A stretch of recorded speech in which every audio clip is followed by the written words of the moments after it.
அனைவருக்கும் அன்பு வணக்கம். மயிலை திருவள்ளுவர் தமிழ்ச்சங்கத்தின் MTS அகாடமியும் பாரதிதாசன் பல்கலைக்கழகத்தின் பெக் துறையும் இணைந்து தொடர்ந்து நடத்தும் அறிவியல் அரங்கின் 44வது அமர்வு இன்று. இந்த நன்னாளில் நாம் அதாவது இந்த அரங்கினை நெறிப்படுத்தி நடத்துமாறு இணைப்புரை வழங்குமாறு இசைக்கலைஞர் செண்பக காசி அவர்களை அன்போடு வேண்டுகிறோம். அன்னை தமிழுக்கும் அவையோர் அனைவருக்கும் அன்பான மாலை வணக்கம். அரியவற்றுள் எல்லாம் அரிதே பெரியாரை பேணி தமரா குழல் என்ற வள்ளுவர் வாய் சொல்லுக்கு ஏற்ப செயல்படுவது மயிலை திருவள்ளுவர் தமிழ்ச்சங்கத்தின் MTS அகாடமி. வீறு கொண்டே விரைந்து முன்னேறு விழாக்கண்ட பிள்ளையை போலே மகிழ்ந்தேறு என சொன்ன பாவேந்தரின் பெயர் தாங்கியது திருச்சி பாரதிதாசன் பல்கலைக்கழகத்தின் பெக்துறை. இந்த இரண்டு அமைப்பும் இணைந்து நடத்தும் தொடர் அறிவியல் அரங்கத்தின் 44வது அமர்வில் இணைந்திருக்கிறோம் ஆர்வலர்களே. நிகழ்வின் தொடக்கமாக இல்லாதது இது இல்லை என்று சொல்லும் வள்ளுவத்தின் வாழ்வியல் நெறியை இனிய இசை சொல்லெடுத்து பாட வருகிறார் இசைக்கலைஞர் செல்வி சிவன்யா அவர்கள். திருவள்ளுவர் நாமத்தை வாழ்த்துவோம், திருவள்ளுவர் நாமத்தை வாழ்த்துவோம் வாரி. தீந்தமிழ் பாவலன் தெய்வ புலவன் மேலோன், தீந்தமிழ் பாவலன் தெய்வ புலவன் மேலோன், திருவள்ளுவர் நாமத்தை வாழ்த்துவோம் வாரி. தேனினும் இனியனல் திருக்குறளை, தேனினும் இனியனல் திருக்குறளை தித்திக்கும் செந்தமிழில் படித்தோம் பாலறிவன். தேனினும் இனியனல் திருக்குறளை தித்திக்கும் செந்தமிழில் படித்தோன் வாலறிவன். திருவள்ளுவர் நாமத்தை வாழ்த்துவோம் வாரி. பகுத்தறிவு பகலவன் பாமரின் நண்பன், பகுத்தறிவு பகலவன் பாமரனின் நண்பன், பகுத்துண்ணும் பாங்கை போதித்தவன் பெரியோன், பகுத்துண்ணும் பாங்கை போதித்தவன் பெரியோன், திருவள்ளுவர் நாமத்தை வாழ்த்துவோம் வாரி. பொதுநீதி வகுத்தான் பொய்யில் புலவ, பொதுநீதி வகுத்தான் பொய்யில் புலவ, பொல்லாத குலத்திற்கொரு நீதியை சாடியவன் சான்றோன், பொல்லாத குலத்திற்கொரு நீதியை சாடியவன் சான்றோன், திருவள்ளுவர் நாமத்தை வாழ்த்துவோம் வாரி. கல்வியை கண் என்றான், கல்வியை கண் என்றான், ஒழுக்கத்தை உயர்கின்றான், காலத்தை வென்று நம் நெஞ்சத்தில் நின்றவன் நெடியோன், காலத்தை வென்று நம் நெஞ்சத்தில் நின்றவன் நெடியோன், திருவள்ளுவர் நாமத்தை வாழ்த்துவோம் வாரி. வாழ்த்துவோம் வாரி, வாழ்த்துவோம் வாரி. நன்றி. இன்னும் குரலோடும் கண்ணல் சுவை குரலோடும் செவி அமுதம் உண்ணத் தகுந்ததாய் தந்தமைக்கு எங்களது நெஞ்சார்ந்த நன்றிகள் தோழமையே. இன்று நாம் எங்கும் பசுமை எதிலும் பசுமை என்ற தலைப்பின் ஊடாக சிந்திக்க இருக்கிறோம். பொதுவாகவே வண்ணங்களுக்கு என்று ஒரு தனியான குணமும் தன்மையும் உண்டு. அந்த வகையில் பசுமை என்பது வளத்தையும் செழிப்பையும் குறிக்கக்கூடிய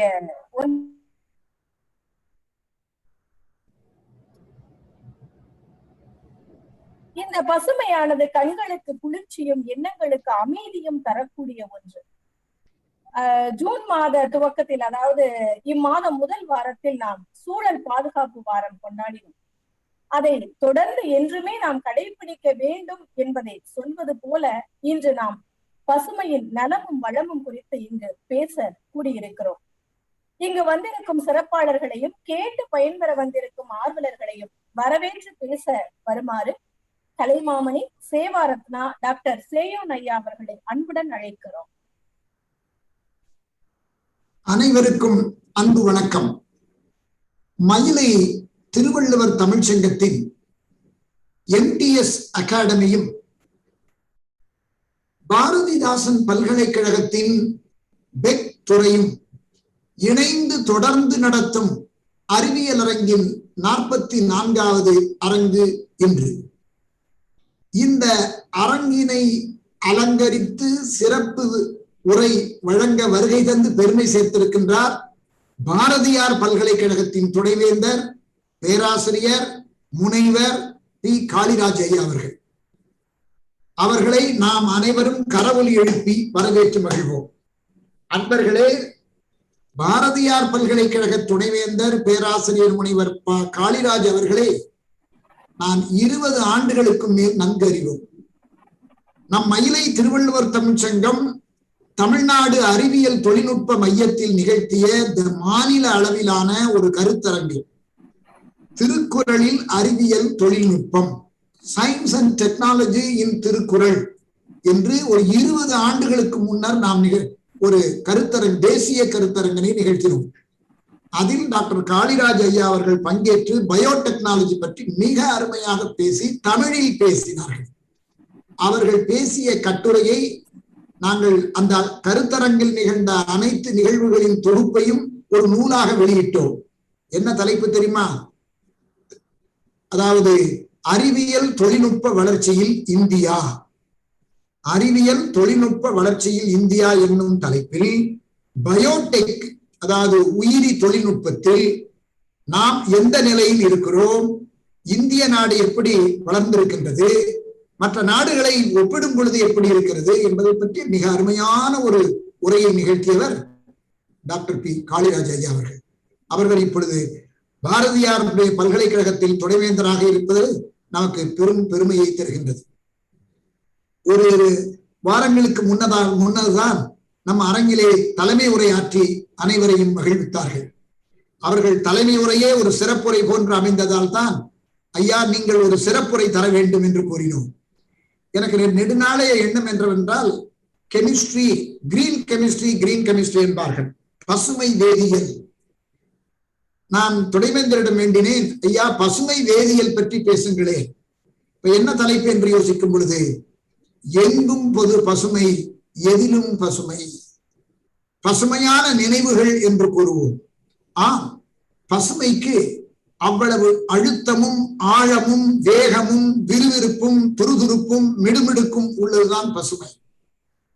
அதனாலதான் நாம் டிராபிக்ல நம்ம டிராபிக் சிக்னல்ல பச்சை காட்டினோம்னா ஓடி கிளம்புவோம். ஏன்?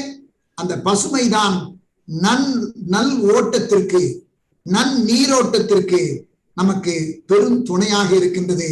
அந்த பசுமை என்பதே ஒரு நல்ல அடையாளம். ஆனால் அந்த பசுமையை நாம் வீணாக்கி கொண்டிருக்கிறோமே.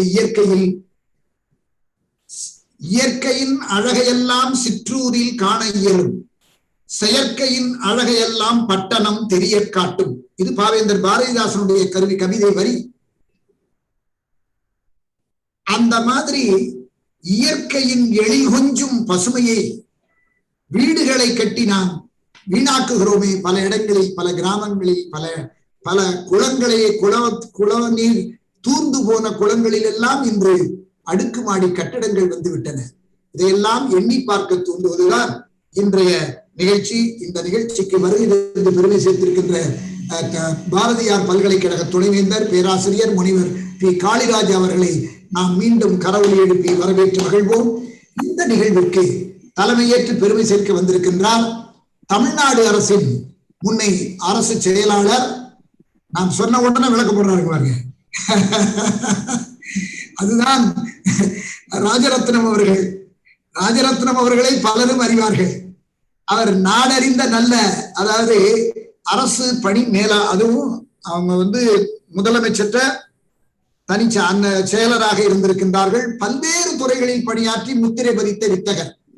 இன்றும் சும்மா இல்ல, தமிழ்நாடு பவுண்டேஷன், தமிழ்நாடு அறக்கட்டளை என்கிற ஒரு அமெரிக்க அன்பர்களின் நன்கொடையால் இயங்குகின்ற ஒரு பெரிய அமைப்பு, நாடு மாநிலம் தழுவிய அமைப்பு. அதனுடைய தலைவராக இருக்கின்றார். பல பொறுப்புகள் அவர்களுக்கு. ஆக எப்பொழுதும் நன்றாக இயங்கிக் கொண்டு, செயலர் அல்லவா, அதனால செயல்பட்டு கொண்டே இருப்பார். ஆகையினாலே ராஜரத்னம் IAS அவர்கள் இன்றைய நிகழ்ச்சிக்கு தலைமை இருப்பது பெரும் சிறப்புக்குரியது. அன்னார் அவர்களை நாம் அனைவரும் கரவொலி எழுப்பி வரவேற்று மகிழ்வோம். அவரும் காட்சிக்கு எளிய கடுஞ்சொல் அல்லர் என்ன, அப்புறம் மீ கூறும் மன்னன் நிலம்தானே. ஆகையினாலே அனைவரின் பாராட்டுக்கும் உரியவர் தான் ராஜரத்னம். பெயரிலேயே ராஜாவும் இருக்கிறாரு, ரத்னமும் இருக்கிறாங்க. ஆக ராஜாவின் ரத்தினமாக திகழ்ந்த ராஜரத்னம் அவர்களுக்கு நெஞ்சார்ந்த வரவேற்பினை வழங்கி மகிழ்கிறோம். அன்பர்களே, இன்றைய சிறப்பு விருந்தினரை அறிமுகம் செய்ய நாம் காயத்ரி, நம்முடைய இணைப்புரையாளர், குருநானக் கல்லூரி தமிழ்துறை பேராசிரியராக இருக்கின்ற காயத்ரி அவர்களை அன்போடு வரவேற்கின்றோம். இந்த நிகழ்விலே அருமையாக திருவள்ளுவர் வாழ்த்தினை பாடினார் சிவன்யா அவர்கள். அவருடைய நாளுக்கு நாள் அவர் இசைக்கின்ற அந்த இசையினுடைய வலிவு மிக அருமையாக இருக்கின்றது. இன்றைக்கு ரொம்ப அருமையா பாடினாங்க. தேனினும் இனியனல் திருக்குறளை திதிக்கும் செந்தமிழி படித்தோன் வளரீவன். அதுக்கு என்ன எம்பசிஸ் கொடுத்த பாருங்க. தேனினும் இனியனல் திருக்குறளை திதிக்கும் செந்தமிழி படித்தோன் வளரீவன். என்ன அருமையான பாடல், அவ்வளவு அழகாக பாடினாங்க. அவர்களுக்கு பாராட்டுக்கள், வாழ்த்துக்கள். அவர்தான் காணொலி காட்சி ஒன்றையும் தயாரித்திருக்கிறார்கள். அவர்களை பாராட்டுகின்றோம். அதே போன்று இன்றைய நிகழ்ச்சியில நமக்கு நன்றி உரை நவிழ்வதற்காக பாரதிதாசன் பல்கலைக்கழகத்திலிருந்து அந்த பல்கலைக்கழகம் சார்ந்த அன்பர் இங்கே வந்திருக்கின்றார்கள். அவர்களுடைய, அதாவது சரியாக சொன்னால் பேராசிரியர் முனைவர் சத்தியன் அவர்கள், உதவி பேராசிரியர் சத்தியன் அவர்கள் பாரதிதாசன் பல்கலைக்கழகத்தை சார்ந்த அவர்கள் நன்றி நவில இருக்கின்றார்கள். அவர்களை நாம் அனைவரும் கரவொலி எழுப்பி வரவேற்று மகிழ்வோம். அதே போன்று பாரதிதாசன் பல்கலைக்கழகத்தினுடைய பெத்துறையினுடைய ஒருங்கிணைப்பாளர் பேராசிரியர் நடராஜமூர்த்தி அவர்கள் வந்திருக்கின்றார்கள். அவர்களை வரவேற்போம். அன்பர்களே, நம் நிகழ்ச்சிகள் அனைத்திற்கும் நம்மோடு நமக்கு பெருந்துணையாக இருப்பவர் பாரதிதாசன் பல்கலைக்கழகத்தின் முன்னை துணைவேந்தர் பேராசிரியர் முனைவர் மு பொன்னவை கொய்யா அவர்கள். அவர்கள் மயிலை திருவள்ளுவர் தமிழ்ச்சங்கத்தின் இணைத் தலைவரும் கூட. அவர்களை நாம் கரவொலி எழுப்பி வரவேற்று மகிழ்வோம். அதே போன்று அண்ணா தொழில்நுட்ப பல்கலைக்கழகத்தின் முன்னை துணைவேந்தர் பேராசிரியர் ஆர் முருகேசன் அவர்கள் வருகை வந்திருக்கின்றார்கள். அவர்கள் மயிலை திருவள்ளுவர் தமிழ்ச்சங்கத்தின் ஆட்சிக்குழு அன்பர். அவர்களை நாம் வருக வருக என வரவேற்று மகிழ்வோம். அவரும் கோவையை சார்ந்தவர். கோயம்புத்தூர் பாரதியார் பல்கலைக்கழகம் துணைவேந்தர் வந்திருக்கின்றார்கள். கோயம்புத்தூரை சார்ந்த நமது பேராசிரியர் முன்னை துணைவேந்தர் முருகேசன் அவர்கள் இருக்கின்றார்கள். இப்படி இந்த நிகழ்ச்சியை அலங்கரிக்கின்ற பல, அதே போன்று அணுவியல் அறிஞர் ஐயா நமது கோபாலன் அவர்கள் இங்கே வந்திருக்கின்றார்கள். என்னுடைய ஆருயின் நண்பர், நம் நிகழ்ச்சிக்கு எனக்கு பெருந்துணையாக இருக்கிறவர் காப்பாளர் ஐயாசாமி அவர்கள். அதே மாதிரி national institute of wind energy doctor Gomathi Nayagam அவர்கள் நல்ல கடும் உழைப்பாளி. தேசிய காற்று சக்தி நிறுவனத்தினுடைய முன்னை தலைமை இயக்குனர், former director general national institute of wind energy. உங்களுக்கு ஒரு மகிழ்வான செய்தி, நாங்க நாளை மறுநாள் இன்றே தொடங்கிவிட்டது. ஹைதராபாத் நிறுவனத்தை சார்ந்த ஒரு நிறுவனம் எக்ஸ்போ 2021, NGOs எக்ஸ்போ 2021 என்ற ஒரு பெரிய உலகளாவிய ஒரு பேரரங்கினை ஏற்பாடு செய்கிறது. அதில் நம் மயிலை திருவள்ளுவர் தமிழ் சங்கம் MTS அகாடமி பங்கேற்கிறது என்பதை மகிழ்வோடு தெரிவித்துக் கொள்கின்றோம். இதுல என்ன சிறப்பு என்றால், நாம கூட அதுக்கு முயற்சி எல்லாம் பண்ணல. அவர்களிடமிருந்து ஒரு அழைப்பு வந்தது. You are one of the approved NGOs of central government ministry of finance. நீங்க ஏன் இன்னும் பங்கெடுக்காம இருக்கீங்கிற ஒரு அழைப்பு வந்தவுடன் தான் தொடங்கணும். வெற்றிகரமாக 5 ப்ராஜெக்டுக்கான ப்ரொபோசலை அவர்களுக்கு பவர் பாயிண்ட் பிரசன்டேஷனோட இன்றைக்கு அனுப்பியாச்சு. அனுப்பிட்டு தான் இப்போ உங்க அரங்கில் நான் வந்து உட்கார்ந்துருக்கேன். அந்த அனுப்பின உடனே ஒரு நல்ல ஒரு இனிமையான ஒரு தகவல் வந்தது. சஸ்டைனபிள் கோல் டெவலப்மெண்ட், நீடித்த இலக்குகள் குறித்து ஒரு ப்ராஜெக்ட் கொடுத்திருக்கோம். அந்த ப்ராஜெக்டை பத்தி கேட்கறதுக்கு HCL நிறுவனம் தயாராக இருக்கிறது என்று அதை ரெஜிஸ்டர் பண்ணுங்கன்னு ஒரு தகவல் வந்தது. இது நல்ல சைன் பாருங்க. அதனுடைய ஹெட் வந்து பாரதிதாசன் பல்கலைக்கழகத்தின் முன்னை துணைவேந்தர், டீம் லீடர்னு சொல்லுவோம், பேராசிரியர் முனைவர் மணிசங்கர் அவர்கள். அந்த ப்ரொபோசலுக்கு உருவாக்கம் கொடுத்தது நேஷனல் இன்ஸ்டிடியூட் ஆஃப் இந்தியன் எனர்ஜியுடைய former director general doctor Gomathi Nayagam அவர்கள். அவரை பார்த்த உடனே எனக்கு அது ஞாபகம் வந்தது. உடனே சந்தோஷமா அந்த செய்தியை அவருக்கு அனுப்பினோம். நாங்க ஒரு 5 ப்ராஜெக்ட் கொடுத்திருக்கிறோம். ஏன்னா மற்றவர்களும் தெரியட்டும்ன்றதுக்காக. ஸ்கில் டெவலப்மெண்ட் பற்றி தமிழ்நாடு திறந்த நிலை பல்கலைக்கழகத்தினுடைய துணைவேந்தர் பேராசிரியர் முனைவர் கோ பார்த்தசாரதி அவர்கள் அதற்கான ப்ரொபோசல், அவருடைய தலைமையில ஒரு 6 அந்த அமைப்புல இருக்கிறாங்க. அவர்கள் ஒரு ப்ரொபோசல் கொடுத்திருக்காங்க. அதே மாதிரி health and sanitation doctor R Murugesan அவர்கள் நம் நிகழ்ச்சிக்கு வந்திருக்கிறாரு. அவர் கொடுத்திருக்காரு. அவர் தான் டீம் லீடர். அங்க அவரோட ஒரு 6 பேர் இருக்காங்க. அதுல ஒரு சித்தா டாக்டர் இருக்காங்க. அவங்களும் ரொம்ப very popularly known, ministry of AYUSH மினிஸ்ட்ரியில எல்லாம் இருக்கிறாங்க. ஆக அது 2வது அந்த ப்ரொபோசல் அனுப்பியாச்சு. 3வது ப்ரொபோசல் தான் சஸ்டைனபிள் கோல். அதாவது இதை நம்ம சஸ்டைனபிள் கோல் என்கிற அந்த நிகழ்ச்சி, அதாவது நீடித்த இலக்குகள் அப்படின்னு மிக அருமையான ஒரு ப்ரொபோசல் அவர் கொடுத்திருக்கணும். அது வந்து headed by Manishankar and doctor Gomathi Nayagam. 4வது ப்ரொபோசல் என்னன்னு கேட்டீங்கன்னா, விழிப்புணர்வு, அதாவது அவேர்னஸ் கேம்ப்ஸ், விழிப்புணர்வு முகாம்கள். அது நம்ம என்ன பண்றோம்னு மனோன்மணியம் சுந்தரனார் யூனிவர்சிட்டியின் முன்னை துணைவேந்தர் பேராசிரியர் முனைவர் க பாஸ்கர் அவர்கள் தலைமையில ஒரு டீம், அதுவும் ப்ரொபோசல் கொடுத்துட்டோம். அடுத்தது ஆர்ட் அண்ட் கல்ச்சர், கலை பண்பாட்டு குழு. அவர்களுடைய ப்ரொபோசல் என்னன்னா, அது வந்து லெட் பை அதனுடைய டீம் லீடர் காரைக்குடி அழகப்பா பல்கலைக்கழகத்தின் முன்னை துணைவேந்தர் பேராசிரியர் ராஜேந்திரன் அவர்கள். அன்பர்களே, எங்க எல்லாரையும் ஒருங்கிணைத்து இயக்கக்கூடியவர் பாரதிதாசன் பல்கலைக்கழகத்தின் முன்னை துணைவேந்தர் பேராசிரியர் முனைவர் பொன்னவை கொய்யா அவர்கள். அதே மாதிரி எங்களுக்கு ஒரு நல்ல எங்களுடைய ப்ராஜெக்டினுடைய தலைவராக இருக்கக்கூடியவர் தமிழ்நாடு அரசின் முன்னை கூடுதல் தலைமைச் செயலர் டாக்டர் TS ஸ்ரீதரன் அவர்கள். அவர் நல்ல we had a Google meet, we had a Zoom meet 2 days back. அந்த அவங்கெல்லாம் அவங்களுடைய துணையோட பண்றோம். எங்களுக்கு பெருந்துணையாக இருக்கிறவர் மயிலை திருவள்ளுவர் தமிழ் சங்கத்தின் தலைவர் பேராசிரியர் நமது டாக்டர் TN வள்ளிநாயகம் அவர்கள். எங்களுக்கு சீஃப் அட்வைசராக, முதன்மை ஆலோசகராக இருந்து எங்களை வழிநடத்துகிறவர் ஒடிசா மாநிலத்தின் முன்னை ஆளுநரும் தமிழ்நாடு அரசின் முன்னை தலைமைச் செயலருமான ஹானரபிள் மேதகு M.M. ராஜேந்திரன் ஐஏஎஸ் அவர்கள். நான் ஏன் இதையெல்லாம் சொல்கிறேன் என்றால், மயிலை திருவள்ளுவர் தமிழ் சங்கம் இப்படி அளப்பரிய பணிகளை கடந்த 35 ஆண்டுகளாக ஆற்றிக் கொண்டிருக்கிறது. மனித வளத்தை மூலதனமாக்கி நாட்டுக்கு அர்ப்பணிக்க வேண்டும் என்கிற நன்னோக்கில், உள்ளுவதெல்லாம் உயர் உள்ளல் என்னும் உயரிய நோக்கில் நாங்கள் செயல்பட்டு கொண்டிருக்கிற நிறுவனம் தான். அதாவது வானவில் மனித வள மேம்பாட்டு தன்னார்வ தொண்டு நிறுவனம். எங்களுடைய அமைப்புக்கு 80G வருமான வரி விலக்கு உண்டு. ஆக இப்படி பல்வேறு நிகழ்வுகளை கடந்த 35 ஆண்டுகளாக தொடர்ந்து செய்கிறோம் என்கிற தகவலோடு உங்கள் அனைவரையும் மீண்டும் வருக வருக என வரவேற்று அமர்கின்றோம். உங்களுக்கு அன்பர்களுக்கு ஒரு தகவல், இந்த எக்ஸ்போ NGO, அதாவது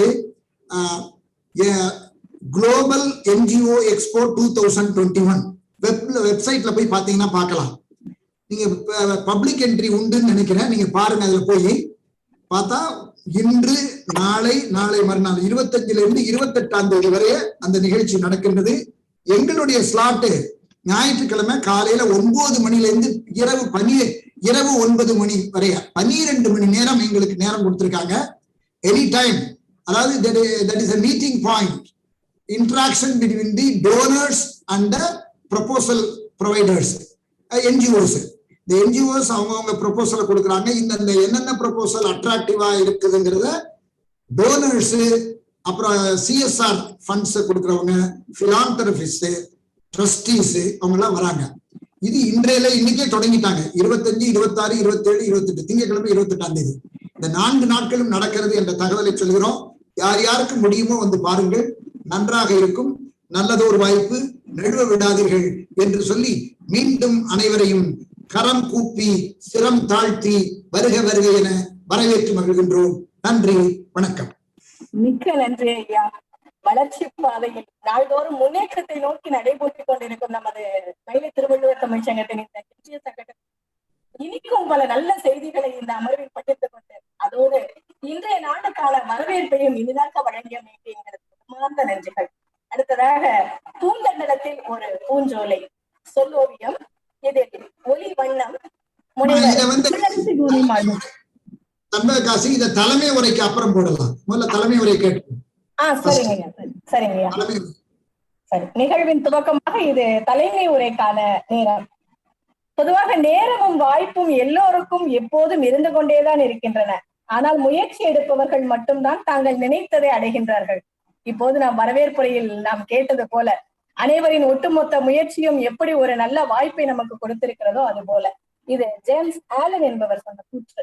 இந்த வரிகளின்படி வாழ்த்து காட்டியவர் முயற்சியும் பயிற்சியும் 2 சிறகுகளாக கொண்டு வெற்றி வானில் எட்டி பறந்த தமிழ்நாடு அரசின் மேலாள் அரசு செயலர் ஐயா எஸ் ராஜரத்னம் அவர்களை இந்த அமர்விற்கான தலைமை உரை தந்து இனிதே துவைக்க வைக்குமாறு அன்போடு அழைக்கின்றோம். ராஜரத்னம் ஐயா, உங்க மைக்கை அன்மியூட் பண்ணிட்டு நீங்க பேசலாம்.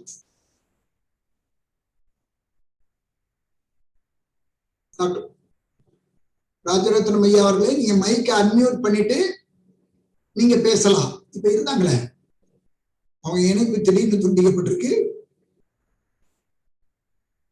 ராஜரத்னம் ஐயா அவர்கள் இப்ப இருந்தாங்களே, இவ்வளவு நேரம் திடீர்னு இணைப்பு கட்டாயிருக்கு. அவருடைய இணைப்பு கட்டாயிருக்கு. சரி, நம்ம இப்ப சொல்லோவியம் கொடுத்துருவோம். சொல்லோவியம் கொடுத்துருங்க. பூந்தண்டலத்தில் ஒரு பூஞ்சோலை சொல்லோவியம். ஒளிவண்ணம் முனைவர் தமிழரசி கோதைமார்பன். ஒளி வடிவம் செல்வி சிவன்யா சுப்பு. Very good.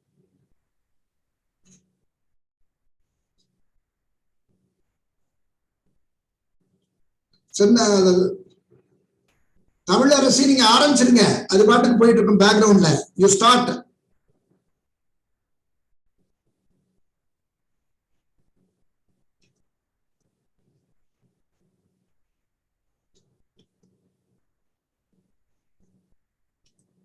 தமிழரசி அவர்கள் உங்களுடைய இதை நீங்க ஆரம்பிக்கலாம்.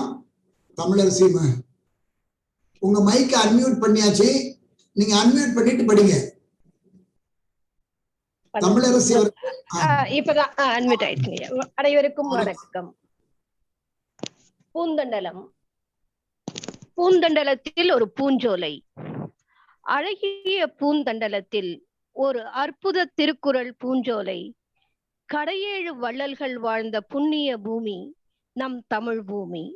அந்த வகையில் ஸ்ரீ சாய்ராம் கல்வி குழுமங்களின் தலைவர் கொடைவள்ளல் அரிமா லியோமுத்து அவர்கள் நமது மயிலை திருவள்ளுவர் தமிழ்ச்சங்கத்தின் அளப்பரிய தொண்டினை பாராட்டி நிரந்தர பணிகளை செய்வதற்காக பூந்தண்டலம் கிராமத்தில் 35 சென்ட் இடத்தை இலவசமாக வழங்கியுள்ளார்கள். அவ்விடத்தில் சுற்றுச்சுவர் எழுப்பி 30க்கும் மேற்பட்ட மரக்கன்றுகளை நட்டு அந்த வளாகத்தை பூஞ்சோலையாக்கி ஆண்டுதோறும் தேசிய விழாக்களின் போதும் சிறப்பு விழாக்களின் போதும் தேசிய கொடி ஏற்றி இங்கு வாழும் மக்களின் குழந்தைகள், இளைஞர்கள், மகளிர், முதியோர் ஆகியன அனைவருக்கும் அறிவு களஞ்சியம் போட்டிகள் நடத்தி பரிசுகளையும் விருதுகளையும் தொடர்ந்து வழங்கி வருகின்றது மயிலை திருவள்ளுவர் தமிழ்ச் சங்கம். அண்மையில் திருவள்ளுவர் சிலையை கலைமாமணி விஜி சந்தோஷம் அவர்கள் இலவசமாக வழங்க அயமுத்தூர் ஞானாலய வள்ளலார் கோட்ட இமய நீதியரசர்கள் திரு TN வள்ளிநாயகம் அவர்கள், திரு ப ஜோதிமணி அவர்கள், தமிழ்நாடு திறந்தவெளி பல்கலைக்கழக துணைவேந்தர் முனைவர் கோ பார்த்தசாரதி அவர்கள் முன்னிலையில் திறந்து வைத்து வாழ்த்தினார்கள். இப்பூந்தண்டலத்தில் நல்ல பல நிகழ்வுகளை நடத்த திட்டமிடப்பட்டுள்ளது. கிராமப்புற இளைஞர்களுக்கான திறன் மேம்பாட்டு பயிற்சிகளை வழங்கி பணியில் அமர்த்துவது முதல் திட்டமாகும். மகளிர் சுய உதவி குழுக்களுக்கு ஆளுமை வளர்ச்சி பயிற்சியும் தொழில் முனைவோர் பயிற்சியும் வழங்கல், இளைஞர்களுக்கான பல் ஊடக தெரிவிப்பியல் திறன் பயிலரங்கம் நடத்துதல், குழந்தைகள், இளைஞர்கள், மகளிர், முதியோர் முதலானோர்களுக்கு அறிவு களஞ்சியம் போட்டிகளை ஆண்டுதோறும் நடத்தி அறிவு களஞ்சியம் பரிசுகளையும் விருதுகளையும் வழங்குதல், சமூக வானொலி நிலையம் அமைத்து சமுதாய விழிப்புணர்வு, சுற்றுச்சூழல் பாதுகாப்பு, சுகாதார மேம்பாடு, கலை பண்பாடு, மேலாண்மை திறன் மற்றும் வாழ்வியலை அறிவூட்டல், கிராமப்புற விளையாட்டுகளில் இளைஞர்களுக்கு பயிற்சி அளித்து மாநில மற்றும் தேசிய, அது மட்டுமல்லாது உலக அளவிலான போட்டிகளில் பங்கேற்று பயன்பெற வழிவகைகள் செய்தல், உலக இளைஞர் வளர்ச்சி திட்டத்தின் மூலம் ஆண்டுதோறும் அறிவு களஞ்சியம் போட்டிகளில் தேர்ந்தெடுக்கப்பட்ட குழந்தைகள், இளைஞர்களுக்கு அதிநவீன பயிற்சி அளித்து அவர்களை உலகத்தரமிக்க உன்னத திறன் மிக்கவர்களாக உருவாக்கி பல்வேறு நிலையில் பங்கேற்று பயன்பெற அரியதொரு வாய்ப்பினை வழங்கல். இந்த திட்டங்களுக்கு செயல் வடிவம் கொடுப்பதற்காக கட்டடக்கலை வல்லுநர்கள் வழங்கிய வரைபடங்களை நீங்கள் அனைவரும் இப்பொழுது கண்டு கொண்டுள்ளோம். நாம் அனைவரும் பார்ப்பது அந்த கட்டிட வரைபடங்கள். இந்த கட்டடங்கள் உருவாவதற்கு 1 கோடிக்கான நிதியை திரட்ட வேண்டிய கட்டாயத்தில் நாம் உள்ளோம்.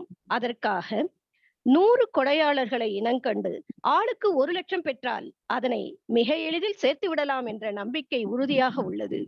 அந்த 100 கொடையாளர்களின் பெயர்கள் கொடையாளர்களுக்கான சிறப்பு கல்வெட்டில் பொன் எழுத்துக்களில் பொறிக்கப்படும். இந்த கிராம மக்கள் மட்டுமன்றி சென்னை, செங்கல்பட்டு, காஞ்சிபுரம் மாவட்ட கிராமங்கள் அனைத்திற்கும் இது ஓர் முன்னோடி திட்டமாக திகழும் என்பது உறுதி. இதுவரை 1 லட்சம் ரூபாய் கொடுத்த கொடையாளர்களின் பெயர்களை சொல்ல வேண்டியதும் நம் கடமையாகும். அது வழிகாட்டும் முன் வாழ்ந்து காட்டுவோம் என்கின்ற வகையில் சேயோன் குடும்பத்தினர் ஆளுக்கு 1 லட்சம் வழங்கியுள்ளனர். முதலில் கலைமாமணி முனைவர் நா. முருகன் நம்முடைய சேயோன் ஐயா அவர்கள், முனைவர் திருமதி ராஜேஸ்வரி முருகன், திரு முரளிதரன் முருகன் அவர்களுடைய மூத்த மகன், திருமதி மதுமிதா முரளிதரன் ஐயாவுடைய மருமகள், திரு நிரஞ்சன் முருகன் சேயோன் ஐயாவின் இளைய மகன், அரிமா சா கீர்த்திவாசன் தலைவர், சந்திராமாள் கல்வி அறக்கட்டளை, அடுத்து ஆரோக்கியா என்டர்பிரைசஸ் லிமிடெட் சேலம், துணைவேந்தர் கோ பார்த்தசாரதி அவர்கள் தமிழ்நாடு திறந்தநிலை பல்கலைக்கழகம் சென்னை, திருமதி மங்கையர்கரசி பார்த்தசாரதி சென்னை, திரு சா குமரகுருபரன் நிறுவனர் வைட்டாலியம் செயற்கை பல் தயாரிப்பு நிறுவனம் சென்னை, திருமதி மீனாட்சி குமரகுருபரன் ஆகியோர். இந்த பட்டியலில் தங்களின் திருப்பெயரும் இடம்பெறும் வகையில் ஆளுக்கு 1 லட்சம் கொடுத்து கொடையாளர் பட்டியலில் பெற்று நீங்களும் மகிழலாமே. பூந்தண்டலம் கல்வி பூஞ்சோலையாக மலர்ந்து மனம் பரப்பும் அல்லவா? திருவள்ளுவர் அறிவு களஞ்சியம் வளர்ச்சி மையத்தை உருவாக்க உதவிக்கரம் நீட்டுங்கள். தாங்கள் வழங்கும் நன்கொடைக்கு வருமான வரி விலக்கு உண்டு என்பதும் நல்லதோர் வாய்ப்பாகும். தங்களின் பெயரும் வரலாற்றை பறைசாற்றும் கொடையாளர் கல்வெட்டில் பொன் எழுத்துக்களால் பொறிக்கப்படும். பூந்தண்டலம் திருவள்ளூர் பூஞ்சோலையாக காண வாருங்கள். திருவள்ளுவர் அறிவு களஞ்சிய மையத்தை ஊர்கூடி தேரிழுக்க வாருங்கள். நிதி தந்து பெருமை கொள்ள வாருங்கள் வாருங்கள் என்று அழைக்கின்றோம். நன்றி. வளர்ந்து நிற்கும் மரங்களும் மலர்ந்து சிரிக்கும் செடிகளும் மட்டும்தான் அழகா? இல்லையே, மனம் உவந்து கொடுக்கக்கூடிய இதயங்களும் அழகோ அழகல்லவா? அதை உணர்ந்து இங்கே உணர்த்திய இந்த இரு நெஞ்சங்களுக்கும் எங்கள் உளமார்ந்த நன்றிகள். ஐயா, அடுத்த அறிமுக உரைக்கு போயிடட்டுமா? இல்ல, தலைமை உரை வந்து சார் வந்தாச்சு. சார் வந்துட்டாங்களா? நன்றி நன்றி நன்றி நன்றி. வணக்கங்க. சிறிய கோளாறு ஏற்பட்டது இன்டர்நெட்ல வந்து. அதுக்காக நான் சொல்ல போட்டோம். அதனால காலதாமதம் ஆகிவிட்டது. எனக்கு மயிலை திருவள்ளுவர் தமிழ் சங்கத்தின் 44வது அறிவியல் அரங்கம் எங்கும் பசுமை எதிலும் பசுமை என்ற தலைப்பில் ஏற்பாடு செய்யப்பட்டு இந்த நிகழ்ச்சிக்கு தலைமை ஏற்க எனக்கு வாய்ப்பளித்த முனைவர் சேயோன் அவர்களுக்கு நன்றியினை தெரிவித்துக் கொள்கிறேன். சேயோன் அவர்களை பற்றி நான் எதுவும் சொல்ல தேவையில்லை, அனைவருக்கும் தெரிந்ததுதான். எந்த நிகழ்ச்சியாக இருந்தாலும் மிகவும் சிறப்பாக செம்மையாக செய்யக்கூடியவர். திருவள்ளுவர் தமிழ்ச்சங்கத்தையும் மிக சிறப்பாக நடத்தி கொண்டிருக்கின்றார். அவர் நடத்துகின்ற பல நிகழ்ச்சிகளில் நானும் பங்கேற்றிருக்கின்றேன் பார்வையாளராக. இன்று தலைமையேற்க எனக்கு வாய்ப்பளித்துள்ளார். அதற்கு மீண்டும் என்னுடைய வணக்கத்தை தெரிவித்துக் கொள்கின்றேன். இந்த தலைப்பு எங்கும் பசுமை இதிலும் பசுமை இன்றைக்கு மிக மிக அதிமுக்கியத்துவம் வாய்ந்த ஒரு தலைப்பாகும். இந்த தலைப்பிலே சிறப்புரை ஆற்றுவதற்கு ஒரு தகுதி வாய்ந்த நபரை தேர்ந்தெடுக்க வேண்டும் என்று அவர் கருத்தில் கொண்டு பாரதியார் பல்கலைக்கழகத்துடைய துணைவேந்தர் பேராசிரியர் பி. காளிராஜ் அவர்களை தேர்ந்தெடுத்துள்ளார்கள். திரு காளிராஜ் அவர்கள் எனக்கு நன்றாக அறிமுகமானவர். எனவே அவர்கள் இந்த நிகழ்ச்சியில் கலந்து கொண்டுள்ளது எனக்கு மிகுந்த மகிழ்ச்சி அளிக்கின்றது. அவர்களுக்கு என்னுடைய வணக்கத்தினை தெரிவித்துக் கொள்கின்றேன். மேலும் திருமதி செண்பக காஞ்சி அவர்களுக்கும் திருவள்ளுவர் வாழ்த்து பாடிய சிவன்யா சுப்பு அவர்களுக்கும் நன்றி உரை ஆற்ற இருக்கின்ற பேராசிரியர் சத்யன் அவர்களுக்கும் எனது வணக்கத்தை தெரிவித்துக் கொள்கின்றேன். இந்த நிகழ்ச்சியில் பங்கேற்க வந்துள்ள பெரியோர்கள் அனைவருக்கும் என்னுடைய வணக்கத்தினை தெரிவித்துக் கொண்டு, திருவள்ளுவர் தமிழ்ச்சங்கம் ஏற்பாடு செய்துள்ள அறிவியல் அரங்கம், இந்த அறிவியல் அணுகுமுறையினை நமக்கு முன்னரே எடுத்து கூறியுள்ள ஒரு திருக்குறளுடன் ஆரம்பிக்கலாம் என்று நான் நினைக்கின்றேன். இது வள்ளுவர் வாய்மொழி மாண்பு என்று மாங்குடி மருதனார் பாராட்டிய ஒரு குறளுடன் ஆரம்பிக்கலாம் என்று நினைக்கின்றேன். மணிநீரும் மண்ணும் மலையும் அந்நிகள் காடும் உடையது அரண். தூய்மையான தண்ணீர், திறந்த வெளி, மலையும் அடர்ந்த காடும், அணிநிழற் காடு, அதாவது மரங்களுக்கு அணியாக இருப்பது விலைகள், பூக்கள், காய்கள், கனிகள். எனவே அது போன்ற அடர்ந்த காடுகள் அடங்கிய ஒரு இடம்தான், சூழ்நிலை தான் இருக்க வேண்டும் என்று திருவள்ளுவர் 2000 ஆண்டுகளுக்கு முன்பாகவே ஒரு அறிவியல் அணுகுமுறையை கூறியுள்ளார். இந்த அடிப்படையிலே அமைந்ததுதான் தமிழர் வாழ்வு. இன்றைக்கு அது பல்வேறு நிலைகளில் மாறியுள்ளது என்பதை நாம் அனைவரும் அறிவோம். இதற்கு பல காரணங்கள் உண்டு. இந்தியாவை பொறுத்தவரையில நமக்கு மக்கள் தொகை பெருக்கம் மிக அதிகமாக இருக்கின்றது. அறிவியல் வளர்ச்சி, தொழில் புரட்சி ஆகியவற்றின் காரணமாக எங்கும் பசுமை எதிலும் பசுமை என்ற நிலை மாறி இன்றைக்கு மனித வாழ்க்கைக்கு கேடு விளைவிக்கக்கூடிய சூழலையும் மற்ற உயிரினங்களின் அழிவிற்கு அடிகோலும் நிலையையும் உருவாகியுள்ளது. நமக்கெல்லாம் தெரியும், இந்தியாவில் 1960ஆம் ஆண்டுகள்ல உணவு பற்றாக்குறை நிலவியது. உணவு பற்றாக்குறை எந்த அளவுக்கு நிலவியதுன்னா, வெளிநாடுகளிலிருந்து உணவு இறக்குமதி செய்ய வேண்டிய ஒரு சூழ்நிலை இருந்தது. பலருக்கு தெரிஞ்சிருக்கும், இந்த கூட்டத்தில் கலந்துருக்க பல பேருக்கு தெரிஞ்சிருக்கும், PL480 பப்ளிக் லா 480 அந்த திட்டத்தின் கீழ் அமெரிக்காவில் இருந்து கோதுமை இறக்குமதி செய்யப்பட்டது, பால் பவுடர் இறக்குமதி செய்யப்பட்டது. இதன் மூலம் நம்மளுடைய பற்றாக்குறை போக்குவதற்கு அரசாங்கம் நடவடிக்கை எடுத்தது. அதே 1960களில் இந்தியாவினுடைய ஃபுட் அண்ட் அக்ரிகல்ச்சர் மினிஸ்டர், அப்ப 2 துறையும் ஒன்றாக இருந்தது, உணவுத்துறையும் விவசாயத்துறையும் ஒன்றாக இருந்தது. இன்றைக்கு அதை பிரித்து விட்டார்கள். அந்த துறையில அமைச்சராக இருந்தவர் மதிப்பிற்குரிய சி. சுப்பிரமணியம் அவர்கள். அவர்கள் தஞ்சாவூர்ல ஒரு கூட்டத்துல பேசினாரு. நான் இதற்கு முன்னாடி எஃகு மந்திரியா இருந்திருக்கேன், ஸ்டீல் மினிஸ்டர், எஃகு மந்திரியா இருக்கேன். இப்பொழுது உணவு மந்திரியாக ஆகியுள்ளேன். எனக்கு இரும்பு செரித்து விட்டது, உணவு செரிக்கவில்லைன்னு சொன்னார். இந்த நிலை இவ்வளவு மோசமா இருந்தது, அவ்வளவு மோசமா இருந்தது நம்மளுடைய உணவு பற்றாக்குறை. இது இந்தியாவுடைய நிலைமை. இந்த உணவு பற்றாக்குறை ஆரம்பிக்கிறது தான் பசுமை புரட்சி ஆரம்பித்தாங்க. பசுமை புரட்சி இந்தியாவில், கிரீன் ரெவல்யூஷன் இந்தியாவில் ஆரம்பிக்கப்பட்டது. அதே சமயத்துல 1962ஆம் ஆண்டுல ரேச்சல் கார்சன் என்ற ஒரு அமெரிக்கன் மரைன் பயாலஜிஸ்ட் ஒரு புத்தகம் எழுதினாங்க. இந்த புத்தகத்தின் பேர் சைலண்ட் ஸ்பிரிங் என்ற இந்த புத்தகத்தின் பெயர். அந்த புத்தகத்துல ரசாயன உரங்களும் பூச்சிக்கொல்லி மருந்துகளும் சுற்றுச்சூழலுக்கும் உயிரினங்களுக்கும் எந்த அளவிற்கு கேடு விளைவிக்கின்றது என்று மிக விரிவாக இந்த புத்தகத்துல அவர்கள் எழுதியிருக்கின்றார்கள். இந்த புத்தகத்தை நான் ஒரு அந்த எழுதி 1962 வெளியான புத்தகம். நான் 1982 தான் அதை படிச்சேன். அந்த புத்தகத்துல மிக அழகான ஒரு படிக்க வேண்டிய ஒரு புத்தகம். அந்த புத்தகம் வெளிவந்த பிறகு மேலை நாடுகள்ல ஒரு விழிப்புணர்ச்சி ஏற்பட்டது.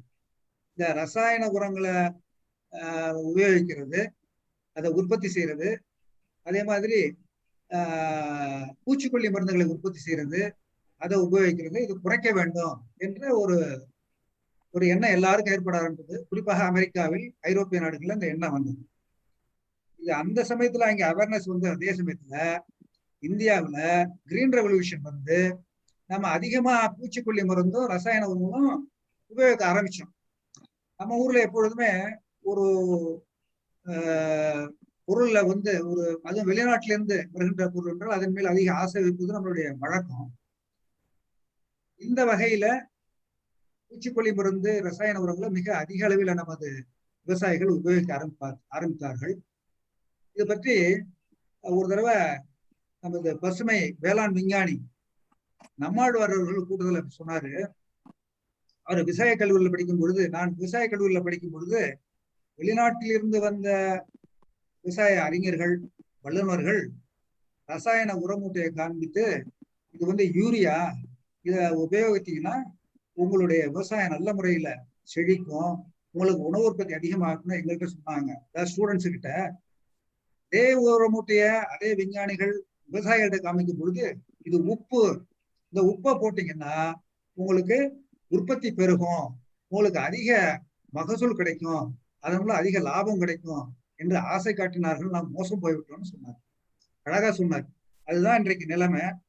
இந்த அளவிற்கு நமது நாட்டுல இந்த ரசாயன உரங்களுடைய தாக்கம் இன்டிஸ்கிரிமினேட் யூஸ் ஆஃப் பெஸ்டிசைட்ஸ் சொல்லுவாங்க. Indiscriminate use of pesticides and fertilisers இது ரொம்ப அதிகமா போச்சு. இதனுடைய விளைவு என்னன்னு கேட்டா, 40வது உலக பொருளாதார மாநாடு நடந்தது. வேர்ல்டு எக்கனாமிக் ஃபோரம் இது நடந்தது டாவோஸ் நகர்ல, சுவிட்சர்லாந்தில் உள்ள டாவோஸ் நகர். அதுல ஒரு பட்டியல் வெளியிட்டாங்க, பசுமை பட்டியல், பசுமை நாடுகள் பட்டியல் வெளியிட்டாங்க. அதற்கு 10 நிபந்தனைகள் விட்டாங்க. ஒரு நாடு பசுமை பட்டியல வரணும்னா என்னென்ன இருக்கணும் அப்படின்னு 10 நிபந்தனைகள் விட்டாங்க. முக்கியமான தூய்மையான தண்ணீர், தூய்மையான காடுகள் வளம், மீத்தேன் கரியமல வாயு வெளியேற்றம், கழிவுநீர் சுத்திகரிப்பு, விவசாயம், பல்லுயிர் பாதுகாப்பு போன்ற 10 வகையான நிபந்தனைகள். இந்த நிபந்தனை அடிப்படையில் 24 வகையான அளவீடுகளை வைத்து நாடுகளை ஒரு தரவரிசையில கொண்டு வந்தாங்க. அப்படி தரவரிசையில வந்ததுல 180 நாடுகள்ல இந்தியாவுடைய இடம் வந்து 177வது இடமாக ஆகிவிட்டது. கீழே இருந்து 3வது இடத்திற்கு இந்தியா வந்து விட்டது. அந்த அளவிற்கு நமது நாட்டுல சுற்றுச்சூழல் மிக மிக மோசமாக இருக்கிறது என்பது தெளிவாக தெரிய ஆரம்பித்தது. இதற்கு இப்போ இந்தியாவை பொறுத்தவரையில மற்ற நாடுகள் உலக நாடுகள்லாம் ஒன்றா சேர்ந்தாதான் அந்த சுற்றுச்சூழலை பசுமையை கொண்டு வர முடியும், உலகம் வெப்பமயமாதலை குறைக்க முடியும் என்பதெல்லாம் ஒரு பக்கம் இருந்தா கூட இந்தியாவை பொறுத்தவரையில மிக உடனடியாக நாம் நடவடிக்கை எடுத்தாகணும்.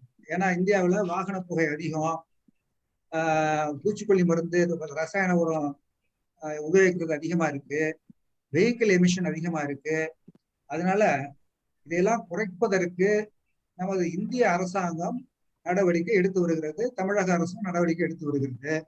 ஆனா இதற்கு மக்களுடைய ஒத்துழைப்பு மிக மிக அவசியம் என்பது நம்மளுடைய கருத்து. இது போன்ற கூட்டங்கள் நடத்தி அந்த அரசு சாரா நிறுவனங்கள் அதிகப்படியாக இதை ஈடுபடுத்தி அந்த ஒரு அவேர்னஸ், மக்களிடையே ஒரு விழிப்புணர்ச்சியை ஏற்படுத்த வேண்டும். உதாரணத்துக்கு நான் என்னுடைய அனுபவத்தை உங்களுடன் பகிர்ந்து கொள்ள விரும்புகிறேன். 1999ஆம் ஆண்டு நான் வந்து பொல்யூஷன் கண்ட்ரோல் போர்டு சேர்மனா இருந்தேன். இந்த சமயத்துல உங்களுக்கு எல்லாம் தெரியும், இந்த போகி அன்னைக்கு காலையில எழுந்துச்சோம்னா ஒரே புகை மூட்டமா இருக்கும். அது சென்னையில தான் அந்த புகை மூட்டம் அதிகமா இருக்கும், வெளியில எல்லாம் அதிகமா இருக்கிறது இல்லை. இங்க வந்து பழைய பொருட்கள், குறிப்பாக டயர், அந்த பிளாஸ்டிக் பொருட்கள், கழிவு பொருட்கள் எல்லாம் போட்டு காலையில குளித்து விடுறது வழக்கம். காலையில எழுந்திருக்கும் பொழுதே நமக்கு தலைவலியோடு எழுந்திருப்போம்.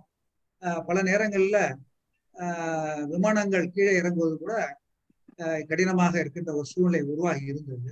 அதனால என்ன பண்ணணும்னா ஒரு அவேர்னஸ் கிரியேட் பண்ணணும், இது மாதிரி பழைய பொருட்களை எரிப்பதை குறைக்க வேண்டும் என்று அவேர்னஸ்.